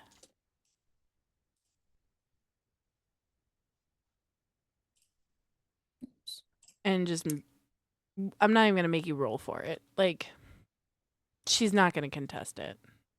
Cool. So you managed to make her forget the last hour or so. And Marcus is sitting there and instead leaning up against the wall going, huh. Well, at least she's useful. You guys coming? Yes. All right. So he leads you in through a stairwell, and there's a locked door on the inside of that stairwell. And he pulls out a key card and badges it in the lock. You hear it audibly click as it unlocks and it swings open. And actually, you guys end up back down in the lab, surprisingly enough. And there, seated at the desk, is your good old friend Spark. Right, Not as soon even as I see him. hiding. He's not even hiding his presence. His jaw's just hanging, swinging back and forth. And he whips his at it and it cracks into place. And he's like, "You guys are back. I want you to meet a friend of mine." You guys notice now that there's a second Nosferatu there.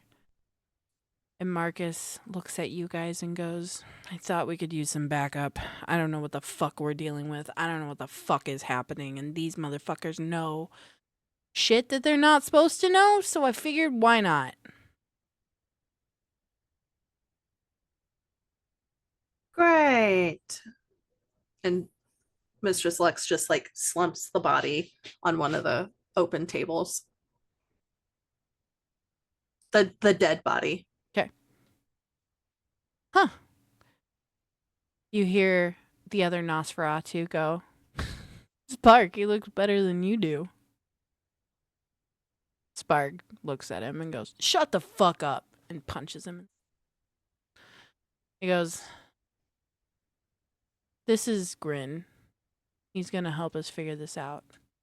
And as he gets that last word, "figure this out," suddenly the lights go out. And all you see is the emergency floodlights and a hum. Not the hum that you guys have been hearing, the hum of a backup generator kick on. And that's where we're going to leave the episode for tonight. Oh fuck. Well, hell. So you guys are going to have to come back next week to find out what kind of fun fuckery we find out from all of this stuff. Hooray. Hooray! We finished episode 2, you guys. And nobody died. Not Well, yet. Not us. Not we us. didn't Boring. die. Not yet, we didn't not die. you guys. Somebody died, but not us. Well, thank you everyone for hanging out and tuning in to St. Ardent by Night. It has been our pleasure to entertain you all tonight, and we are so thankful you guys came on to this journey with us. We will be live again next Saturday.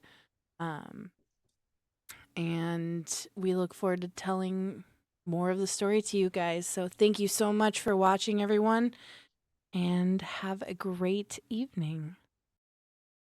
Everyone say bye. Thank you. Bye.